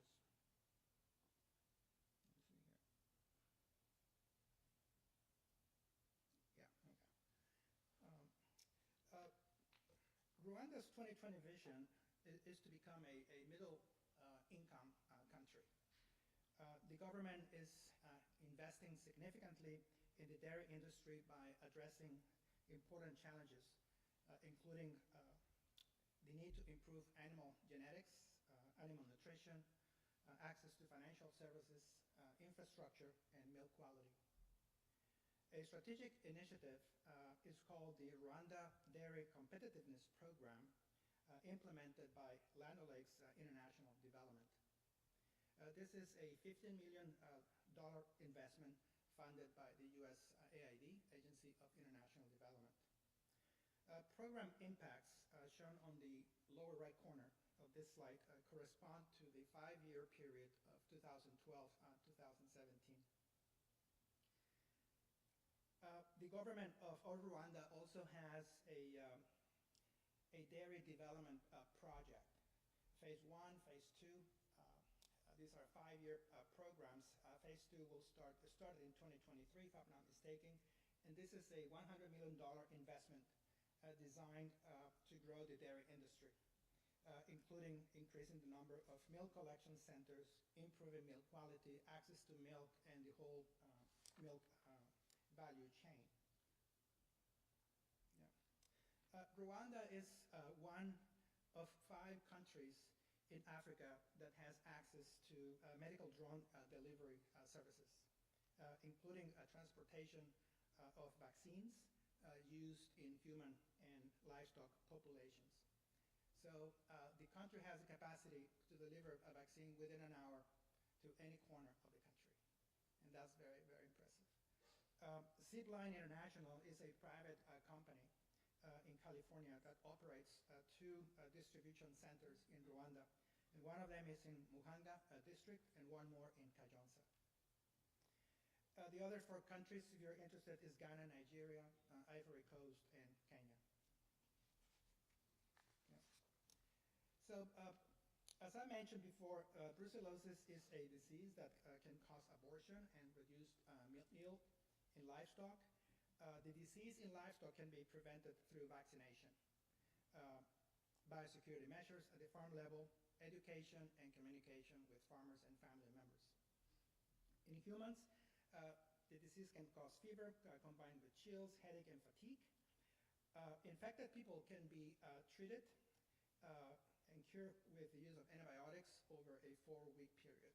There is no vaccine approved for use in humans for brucellosis worldwide.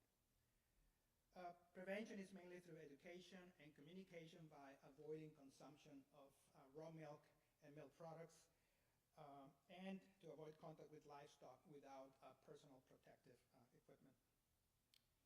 The socioeconomic consequences of this disease include forced unemployment for up to 4 weeks, school absenteeism in children, cost of treatment, reduced livestock-related household income and access to milk, as well as trade interruption of animals and animal products.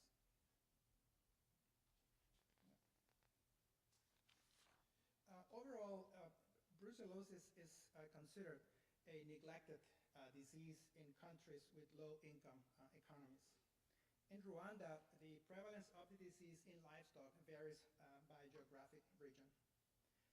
Most published studies, however, agree that the prevalence of the disease is higher in Nyagatare district in the northeastern part of the country, border with Uganda and Tanzania.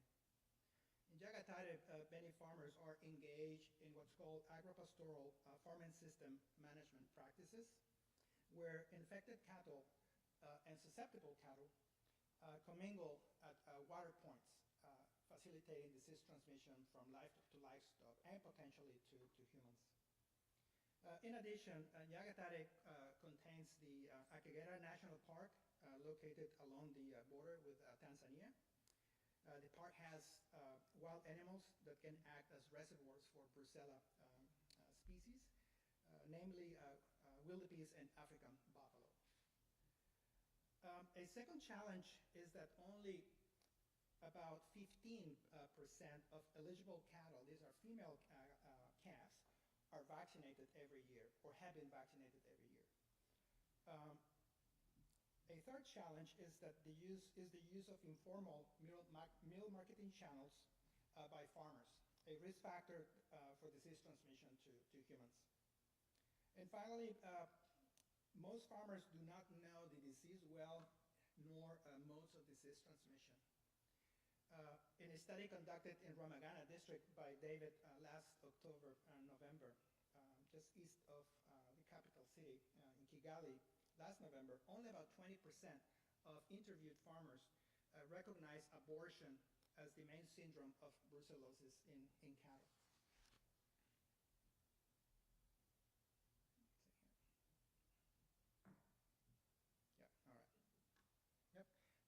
In 2016, the Ministry of Agriculture passed new legislation that requires all milk leaving the farm gate should be collected at milk collection centers. But compliance is slow. Okay, 2 studies that we know of conducted in Nyabihu and Ruhanga districts, 65 to 85% of farmers use informal milk marketing channels by selling their milk to milk traders, neighbors, local restaurants, or hotels. This situation makes disease control efforts in humans difficult. But the government is now investing in the construction of more milk collection centers and implementing new policies to improve milk quality and compliance.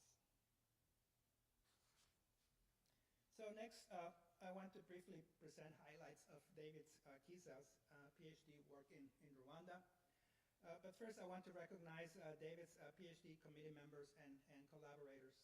Our team includes 2 epidemiologists, a cow veterinarian, a geographer, a disease modeler, and an economist. Renata Serra from Center for African Studies. So together we used a transdisciplinary approach to investigate the burden of brucellosis in livestock populations in Rwanda. Our desired outcome is to produce data for decision making by animal health authorities in Rwanda. One of David's PhD projects is an economic assessment to determine if an enhanced vaccination program is economically profitable after animal health benefits are taken into consideration, namely reduce abortions and increase fertility and milk yield. The enhanced vaccination program considers vaccination of all female calves, 100%, close to 240,000 in the country on year one, and subsequent replacements in every year moving forward. David's study results show that vaccination is profitable after 14, 16, and 19 years of vaccination intervention in zero grazing, semi-intensive, and agropastoral farming systems, when disease prevalence can be reduced from 4, 6, 18% at baseline in those 3 farming systems down to 1% in all farming systems. And that's when a different strategy of testing and slaughter can be implemented to eradicate the disease. So overall, the cost of implementation would be close to $18 million after 14 to 19 years of vaccination intervention.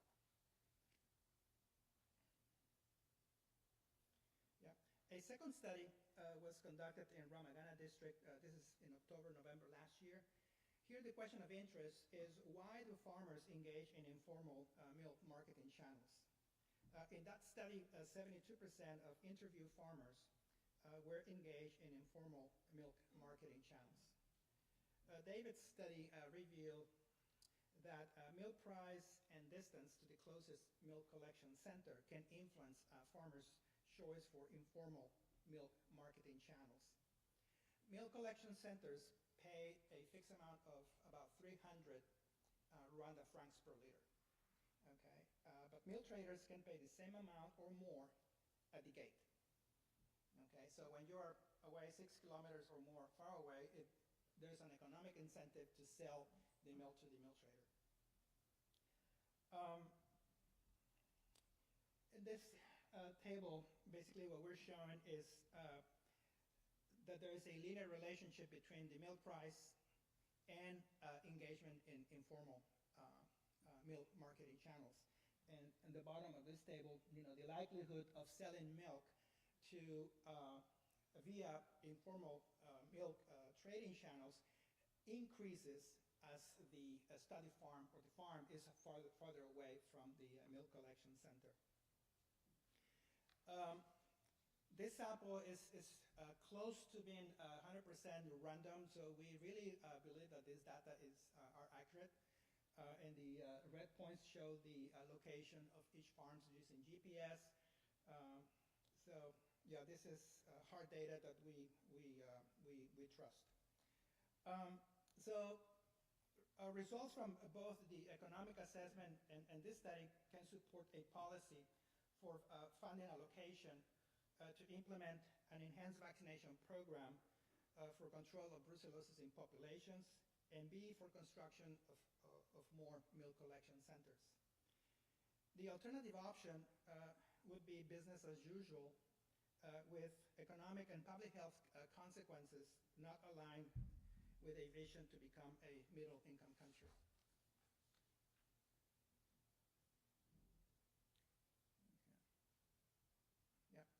So finally, last year we received new funding from USAID to expand our research work in livestock in human populations in Rwanda, Kenya, and Uganda.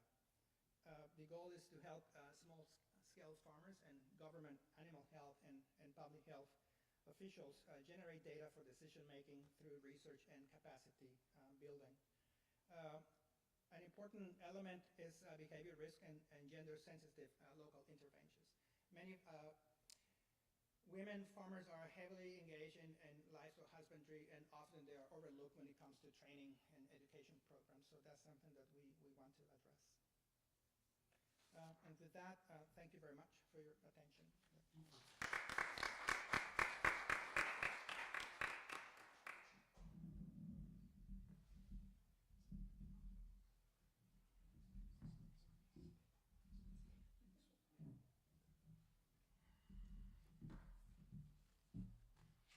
All right. While the PowerPoints are being changed over, I'm going to introduce our final speaker for today. Sarah McCune is Research Associate Professor in the Department of Environmental and Global Health and in the Center for African Studies. We're very proud to have her, and she in many ways exemplifies the kind of interdisciplinary work that Jorge was talking about. She is involved in our public health, our Department of Public Health. She has affinities and affiliations with School of Natural Resources and Environment, and she works with, it'll be easier to name units across this university which she doesn't work with. And I'm relieved and happy to see your presentation slides appear very quickly with this great title. So please go ahead, Sarah. It's wonderful to be here. I'm pretty loud, so if the microphone is not sufficient, if it's not sufficient, let me know. But thank you for those of you, familiar faces and new ones, for coming today. Let me just take a moment to appreciate the invitation to this unique event, to the gentlemen that put it together. I think it's a wonderful tribute to Rwanda and to the Rwandan people to remember and then to look forward.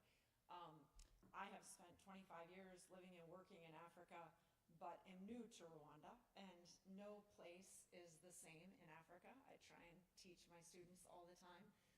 But really, Rwanda is quite unique. And the genocide is a huge part of that history. I am always struck by how willing people are to talk about the genocide. It's been a lesson for me, and I try and take that forward and share with my family and with my students and with people who don't have the same opportunities that I do to see it and to live it. So thank you for the invitation. What I'm going to talk about today, you'll see we have we didn't coordinate our backdrop.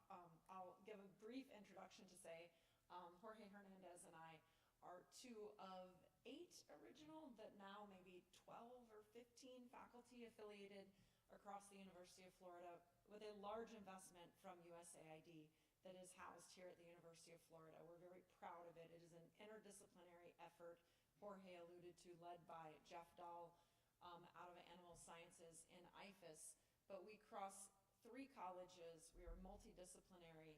And it is a now north of $60 million investment in the University of Florida over 10 years to look at improving the human health, nutrition, and well-being of low middle-income country populations through the livestock sector. So as a social scientist working in public health, I came into this space because I work with pastoralists. I work with people who keep livestock as their livelihood. But I am a social scientist that looks at human health. So don't ask me about cattle abortions and things like that. I can't help you. But the funding mechanism in the backdrop is why these slides look similar. So the Feed the Future initiative is a USAID investment, and we have some of those resources here at the University of Florida. And Rwanda has been one of our target countries since 2015 when we received our initial investment from USAID. So the project that I'm a social scientist. This is a very biomedical research study in the portfolio of research that I do. It's the most biomedical, but it's fun to lead an interdisciplinary team working in Rwanda because I'm interested in the population and the stories and the history, and how do you bring all of that into play to effectively implement science that answers questions that are not just about Rwanda, but that are contributing to a global understanding, in this case, of malnutrition. So that slide is really small. I'm mostly going to do this off the cuff because I can't read that. But the study takes place in Rwanda, and we're looking at eggs. And we'll talk about why the potential of eggs, but we're interested in understanding whether eggs are an effective tool to reduce child malnutrition. Okay, so as background, malnutrition is a major problem globally. Among children under 5, it remains a problem in Rwanda as well as other countries. The stunting is chronic malnutrition. The rate in Rwanda is about 33%, and the government would like that to be about 15%. So really, it's one of 4 major government priorities is reducing malnutrition in kids. There are all sorts of reasons we can talk about that, but most importantly, stunting affects a lot of things. So it's not just individual health, it's population level, GDP, life expectancy, all the things that we think about in human well-being are wrapped up in malnutrition as an indicator. So growth retardation, which is that slowing of growth, starts in utero. And what we know is that if you wait to intervene until a child is born, that about 30% of loss of growth has already occurred. I think that's on my next slide. But the point is, we really are interested in looking at how do you get in upstream to prevent malnutrition rather than just treating it. And the link between this and the Innovation Lab, the USAID investment, is that from livestock, we get milk, meat, and eggs. And we call those animal source foods in my lab and in a lot of the work we do. I always put a disclaimer in here. I'm not funded by the meat industry. I was a vegetarian for 12 years. I'm married to a hunter. I have vegetarians and vegans in my lab. They're all here. But animal source foods are pretty magical when it comes to a nutrition standpoint. And it has a lot to do with the density and bioavailability of what's in them. So rule of thumb is a child's stomach is about the size of their fist until they're 2 years of age. And so if you've ever seen a baby, looked at a baby, fed a baby, you don't have a lot of space to get in the nutrients they need every day. And so animal source foods give you the most bang for your buck. When you think about milk, the most research that's been done on milk is highly associated with linear growth. But close your ears, Jorge, it's dirty, right? He knows better than most. It's very hard to look at the potential of milk without looking at the risks that you also impose, brucellosis being one of them. But there are lots of pathogens that come through milk. So milk is a hard animal source food to use to ask this question about the potential to use livestock-derived resources for answering or preventing malnutrition. I'm definitely going to be out of order here because I'm not looking at these, but the barriers to animal source food are the same barriers that prevent economic development in general. So where you see high rates of stunting, you also see low rates of animal source food consumption. There's a direct causality, but there's also a correlation, right? Because people who have livestock tend to sell animal source food in order to generate income because they're high value foods. Whoa, sorry, okay. So there's been a fair amount of research, including from my lab. We did a study in Burkina Faso showing that animal source foods, in particular eggs, can be used as a tool to answer malnutrition, to try and get in front of it. We saw dramatic reductions in underweight and wasting, 2 different measures of malnutrition that are shorter term. Stunting is long term because you're looking at the growth of a child rather than weight. So both wasting and underweight were reduced by use of eggs as a weaning food in 6 to 12-month-olds. That study was really the predecessor to this study. We called that study the Enough study because we wanted to know whether 1 egg was enough, which is French for 1 egg. So this is affectionately called the DESA study, which is 2 eggs, right? Because what we're going to is looking at, can you use eggs, and in this case with mothers, can you give mothers 2 eggs a day and see an in utero change in child growth and development? So that's the premise of this research. Trying to get in during pregnancy before that 30%, which occurs during urine development happens. And the most important part of this slide is that everything I'm talking about here was done through a massive collaboration with partners in Rwanda. So I had the opportunity to tell Zach a bit of this before we got started today, that my work in Rwanda is really, I've been working there with Jorge and with our colleagues since 2016, but leading my own research, this is the first. And it's really because the Rwandan government wanted this project. So I had conceptualized the study design and was ready to sort of look at launching an RCT in the Sahel, where most of my work has been. And the Rwandan government launched a 1 egg a day policy based on my research and others coming out, my research from Burkina, but others coming from other parts of the world. They're implementing policies. They're moving fast to say they're putting everything they can behind reduction of malnutrition in kids, which is amazing. But they said, we want this study here. We'll support you. We'll collaborate. So starting in 2021, we started brokering design and how would it work and where would we work. And so it's really because of that partnership with the Rwandan Agricultural Board, the National Center for Child Development, the National Child Development Agency, and the Rwandan Biomedical Council. That partnership led to the design of this study. We launched together a competitive RFA, and World Vision US is the international NGO that won a competitive bid process to be our implementing partner. So we partner with World Vision and their Rwanda office to implement the study. And I say we were a team of about 50 or 60. You see some of the UF side of it in the front row here. But we have an incredibly large, robust, incredibly skilled team on the ground that are making this happen. And so the study design is this. The study aims to, I won't read it to you, but test the effects of egg consumption in moms directly observed. So here's a little public health lesson for you. One of the radical things that a public health pioneer did a long time ago was with directly observed therapy for TB, which came out of the HIV/AIDS epidemic. TB is exceptionally hard to treat anywhere, but mostly because you have to take a pill every day. And in places where time and resources and clinic access and everything is much more fluid, getting people to do that was a stretch. And so it came out of directly observed therapy for TB, DOTS, which is something that's now quite commonly understood in the world of public health. We thought, how are we going to know that our treatment of 2 eggs a day, because let's face it, if you give 2 eggs to a poor family anywhere in the world, what are they going to do with those eggs? They're going to give them to their kids, right? People aren't going to eat them, they're going to give them to their hungry kids.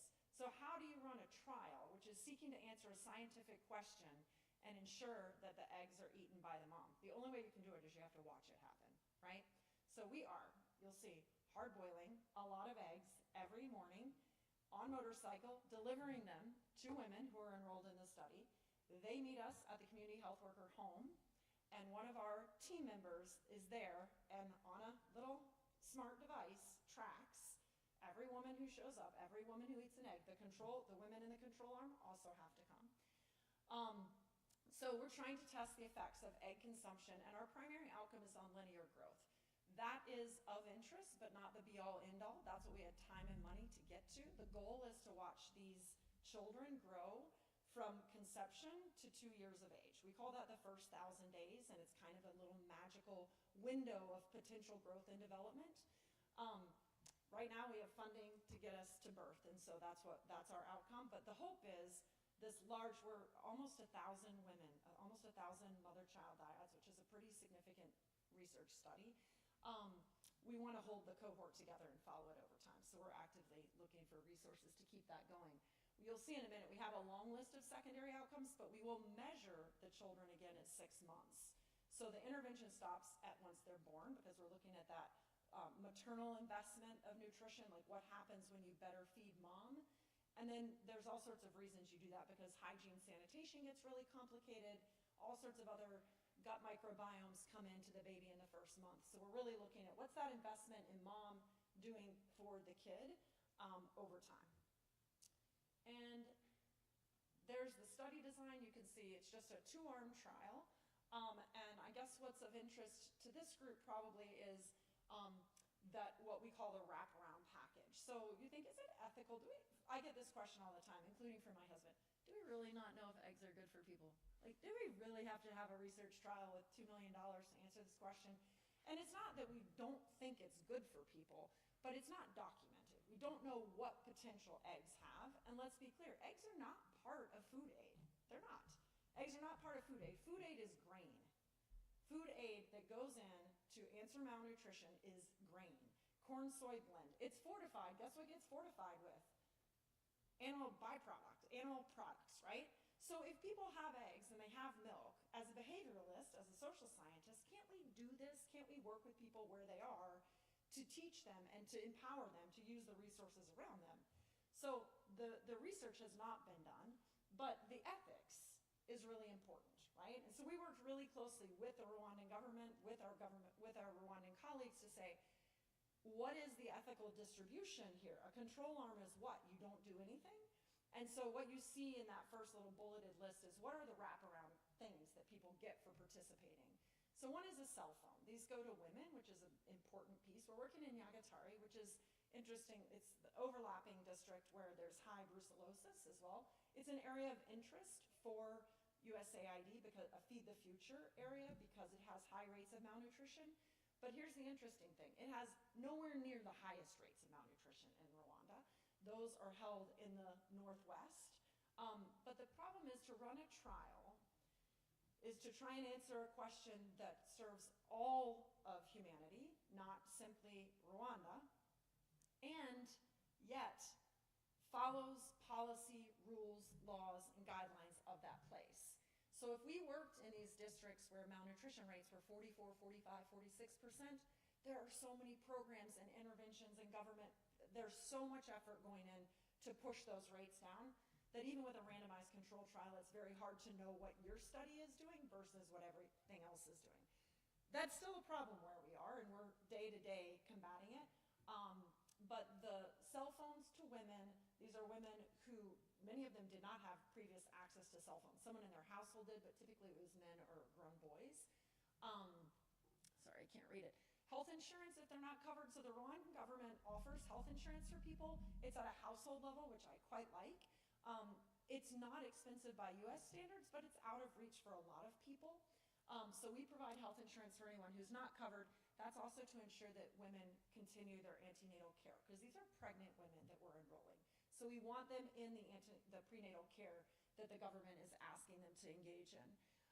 Daily nutrition messages, we deliver these. So this is the carrot that brings the women in the control arm in every day. Why?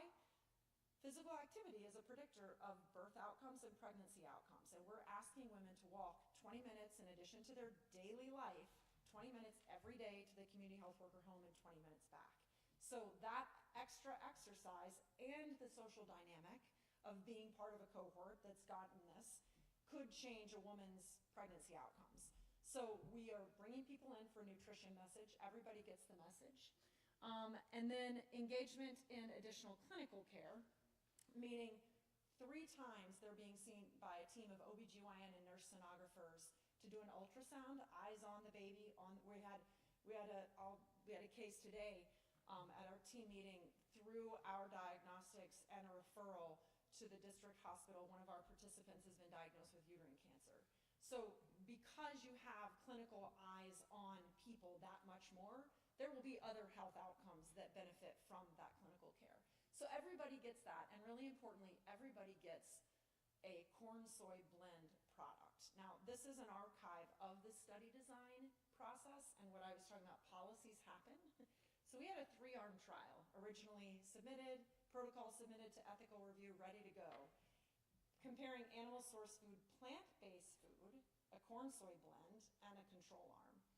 And the government last September 15th implemented a new policy saying every pregnant woman at risk of malnutrition will receive a fortified corn-soy blend, Shishikibondo, right? So all of a sudden we spun around and spent 6 months redesigning and landed on this design with the decision that we would give to any woman not distributed, not included in the government program, we would deliver the Shishikibondo to.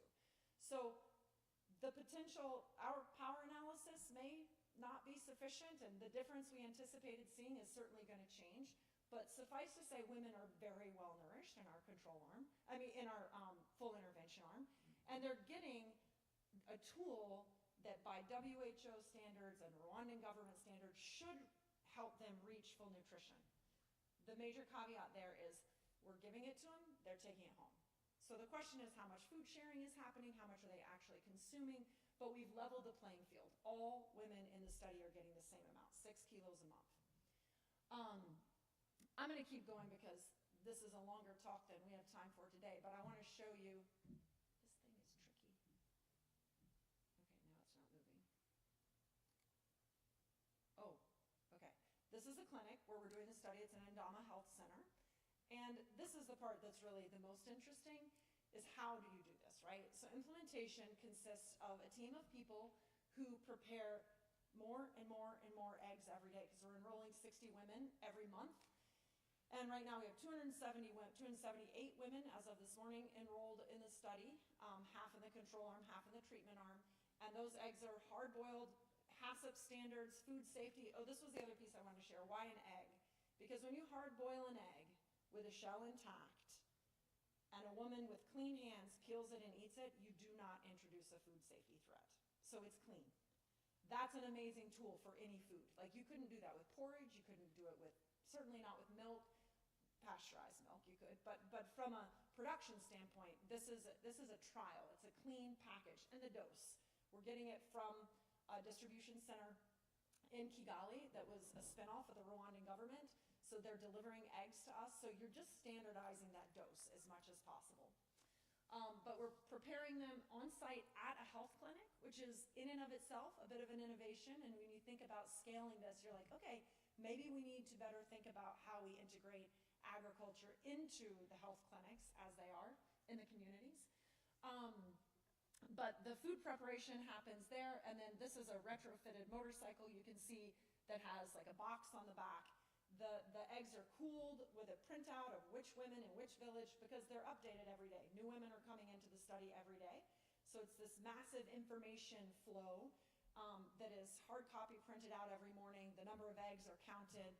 10% extra are sent out in case you have breakage. They go and they're in the communities, and they bring people together at the community health worker home, which is really important. It's a trusted place. We did formative research last summer. An anthropologist from here at UF, who's also a medical doctor, and our colleagues at University of Rwanda did formative research to look at the feasibility of the study.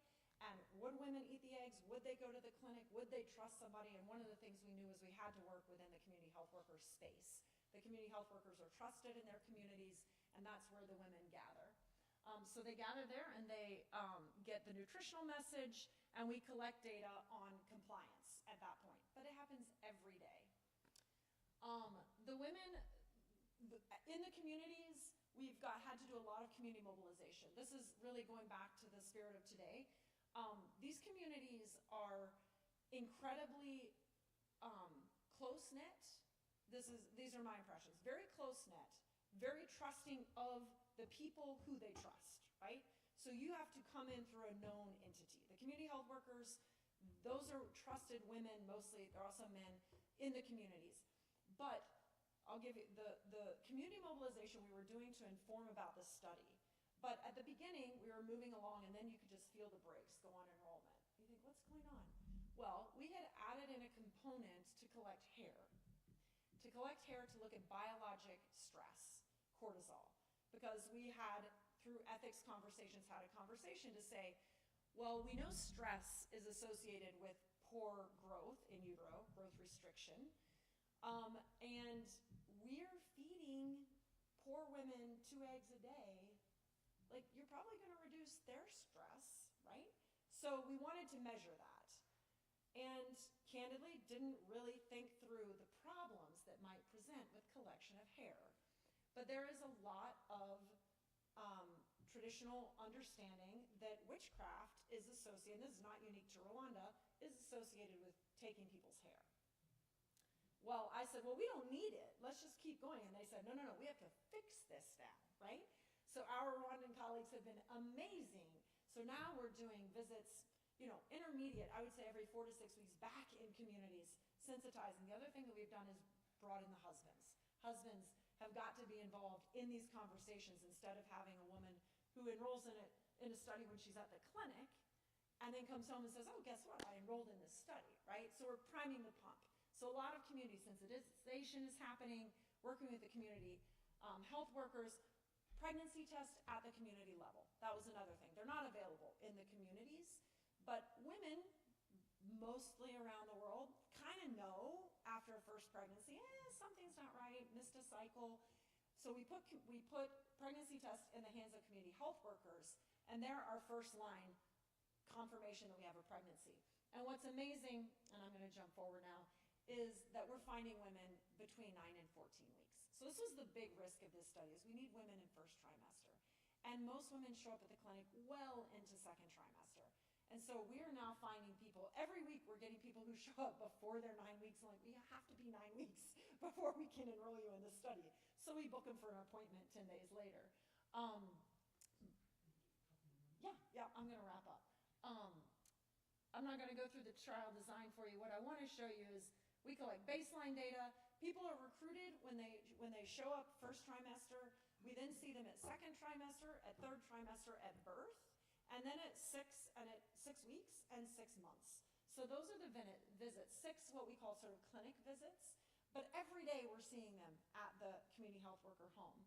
And you can see, I think I skipped past it, some of the other data that we're collecting. The ANC visits, these are real pictures of our team, the sonographers, the OBGYNs, they're amazing. We're using AI-assisted ultrasound machines to get confirmatory gestational age, also to make it as simple as possible for our team on the ground. But this is the laundry list of outcomes we're going to be able to look at. So it's not simply that growth outcome. We're looking at, because the human body is a system, and we're improving one piece, but we're saying, how much does that shift the system? We just got our first 200 stool sample kits shipped in by a colleague last week, taking them in because we're going to do microbiome work. So we're partnering with College of Medicine here to look at the gut microbiome of mom and baby, which is another predictor of nutrition over time. So this is really a all hands on deck kind of study. I told you we're up to 278 now, and this is the part I wanted to share, and I'll stop here, is in Rwanda, when I was there 10 days ago, we met with the district health official, and she's been our ally from the beginning about getting it started, working with the mayor, which clinic to work in. But the thing that was really amazing was for her to say, oh my gosh, this is working. And we're like, wait, we're not looking at our data. This is a blinded study, so we don't look at our data till we have results, right? And she said, but women are gaining weight. The community health workers are calling us and saying, we're gonna have big babies. It's coming, like this is happening. The women are gaining weight. They're eating the shishikibondo, they're eating the eggs, adherence is high, such that the system, the health system is seeing the difference. And it does give me cold chills because as a public health person, that's what we want. And what we've said all along is we don't want this study to disrupt antenatal care. And instead what we're seeing is antenatal care is skyrocketing. Women are coming because they want to be part of this study. They're coming because they're interested in the outcomes, they're interested in the eggs, but they're also interested in the government programming. And she's saying to us, our ANC rates are high. So the last bullet I think on this slide is the district health officer has said, the government, we're already meeting to figure out how we can continue this after you leave, which is like the best thing that a partner can tell you about a study. We still want to answer the scientific question, but this is really what it's all about. And I'm just going to leave this up there because I am a door to this team. This is the formal team.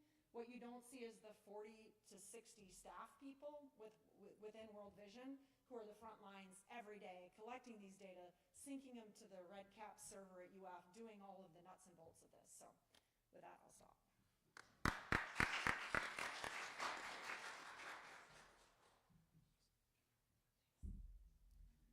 Thank you both very much. I have questions and things I could ask, but I'm going to throw this open to the audience. Scientific specific questions, socially informed questions. You don't need to understand all the science behind this to ask a question. The floor is yours. I'm very familiar with the product, but what are some barriers to vaccination for the cow?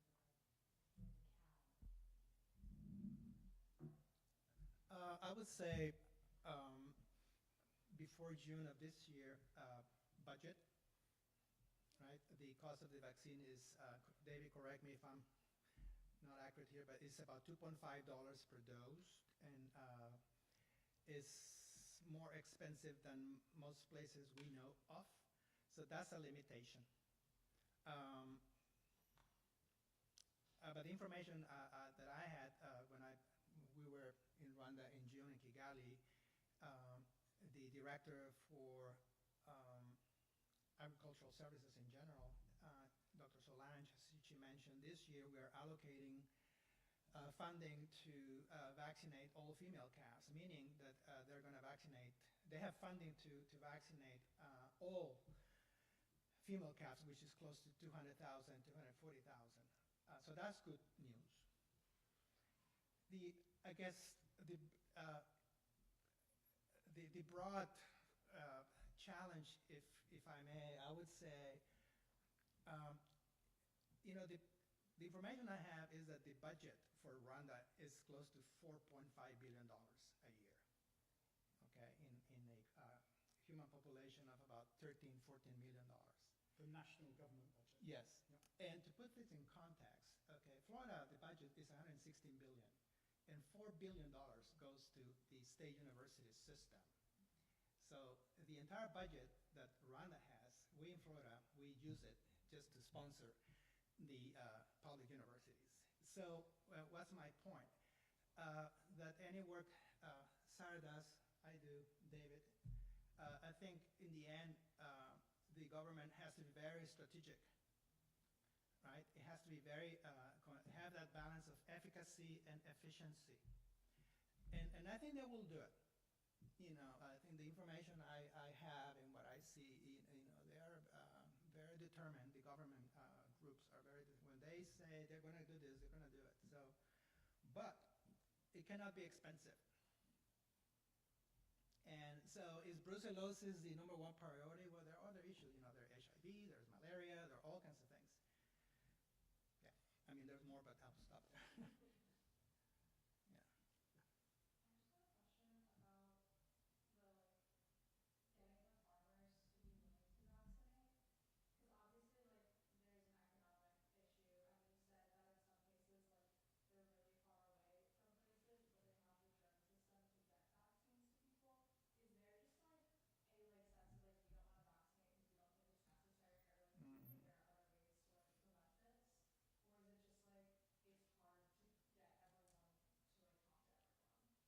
I don't have that information. David, can David maybe add? Do you know is the vaccine well accepted for brucellosis in general in livestock?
Just as a follow-up, the 100% vaccination of female calves, we're talking 200,000, 240,000 female calves every year. So that translates into 600, 700 calves every day, and weather permitted. And it's going to be a challenge. Rwanda has the capacity to bring the vaccine wherever they want. But then the cold chain effect comes in place. Can we keep that vaccine cold? And access to power, electricity is going to be #1. And to having veterinarians ready or para-veterinarians ready to vaccinate, to me that's going to be the logistical piece that's going to be very, very difficult. I'm from Mexico, and I can tell you, we in 10, 20 years ago, we would vaccinate more dogs against rabies than children against polio. I mean, the burden of vaccinating every dog, and it's not lack of vaccine. Okay, I'm sure the vaccine expired because how do you deliver that vaccine to every dog? In Rwanda, I'm not saying they're not going to do it, but they need to think, plan very, very carefully on how that's going to happen. Yeah. I wanted to ask a kind of quite general question about state capacity and effectiveness.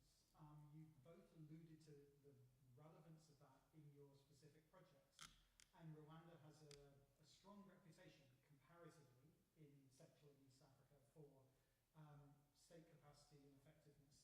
And state capacity and intervention can be another kind of double-edged sword sometimes, right? You know, an overly interventionist state can be more than you want in a research project. So I'd be interested in any reflections either of you have on that in general, but I was also specifically thinking about gender, which is an important element in both your presentations. Rwanda has a kind of stellar reputation at a national political level for numbers of female MPs, numbers of female ministers, and whether that translates and to what degree that translates in terms of local decision making in the areas you work in. I hope that's not too general a question, but it'd just be interesting your thoughts on that. Do you want to start? Sure. Yeah, I think that for me, let me start with the first part of the question. I think that having worked in a number of African countries, one of the things that is so distinctly Rwandan, as proclaimed by Rwandan colleagues, is how important adherence is as a cultural value. So tell me what you want me to do, and I'm going to do it. To every ability that I have, I'm going to put my effort into that. And I was actually told this by a colleague in 2016. I had just arrived to Rwanda, and it was a conversation about the airport and whether I'd been stopped for having any plastic bags, which are banned in Rwanda. And I was just trying to get my head around the fact that plastic bags had been banned already for 11 years at that time. And I said, really? No one has plastic bags? And he said to me, Rwandans are a very adherent people. That's how the genocide happened. I mean, this was truly one of the first things that was said to me when I was in country. And whether it's true or not, it stuck with me because I had just arrived, and the willingness, as I said, of the Rwandan people to talk to me about the genocide is something that strikes me always. But my experience of that statement has held out, and let me give you a couple of examples. In Rwanda, there is a government policy that says all women should give births at an institution, at a clinic, right? There should be no home births. And when we were doing formative research to try and determine how many clinics we needed based on the birth rate in these areas that we would need to reach our sample population, we were given the clinic data. Great. And so then we went to communities to sort of ask about like other births, and we were told there aren't any other births. And we were told this not by the community, but by our colleagues. And that concern about asking for deviations from the norm was a really important lesson to me as a researcher, that there is a finesse that one has to embrace to asking questions, to presenting. This is USAID money going through World Vision, but we are not a project. We're a research study. So I don't have an agenda about these data. And you don't know how many times I've said to my team, like, we really have a research question we want answered. We don't have an answer that we're looking for.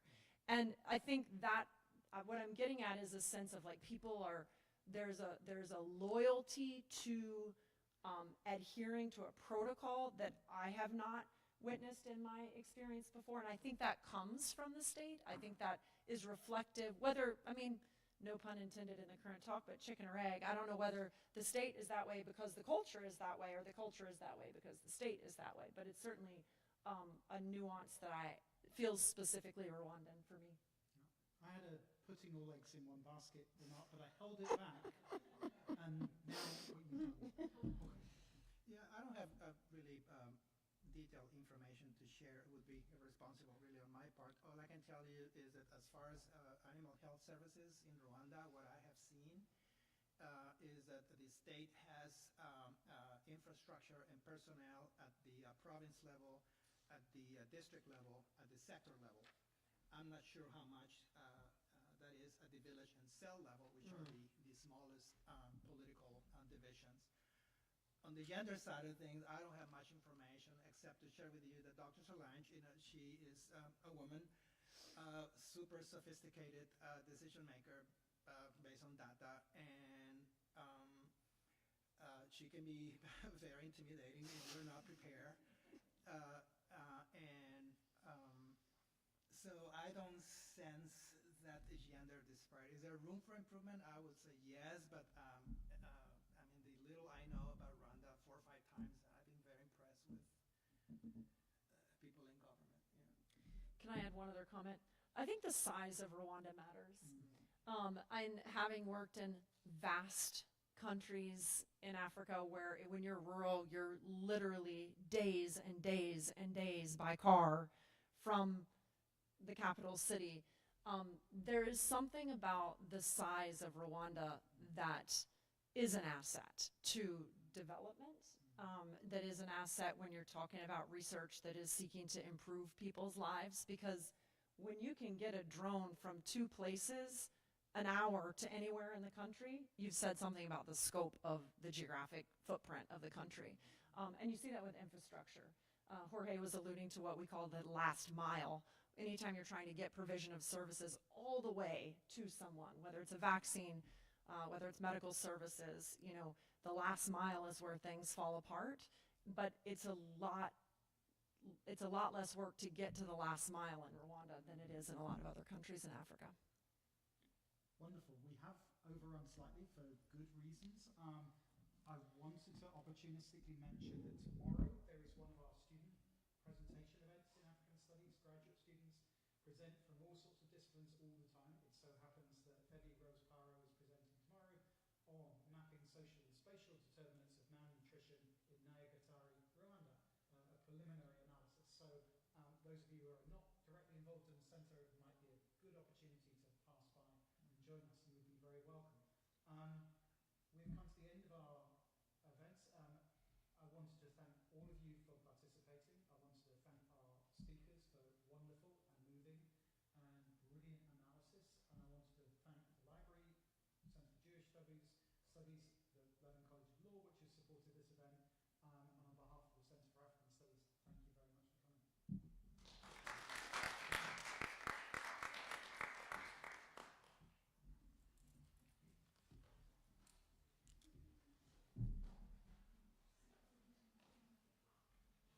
Absolutely.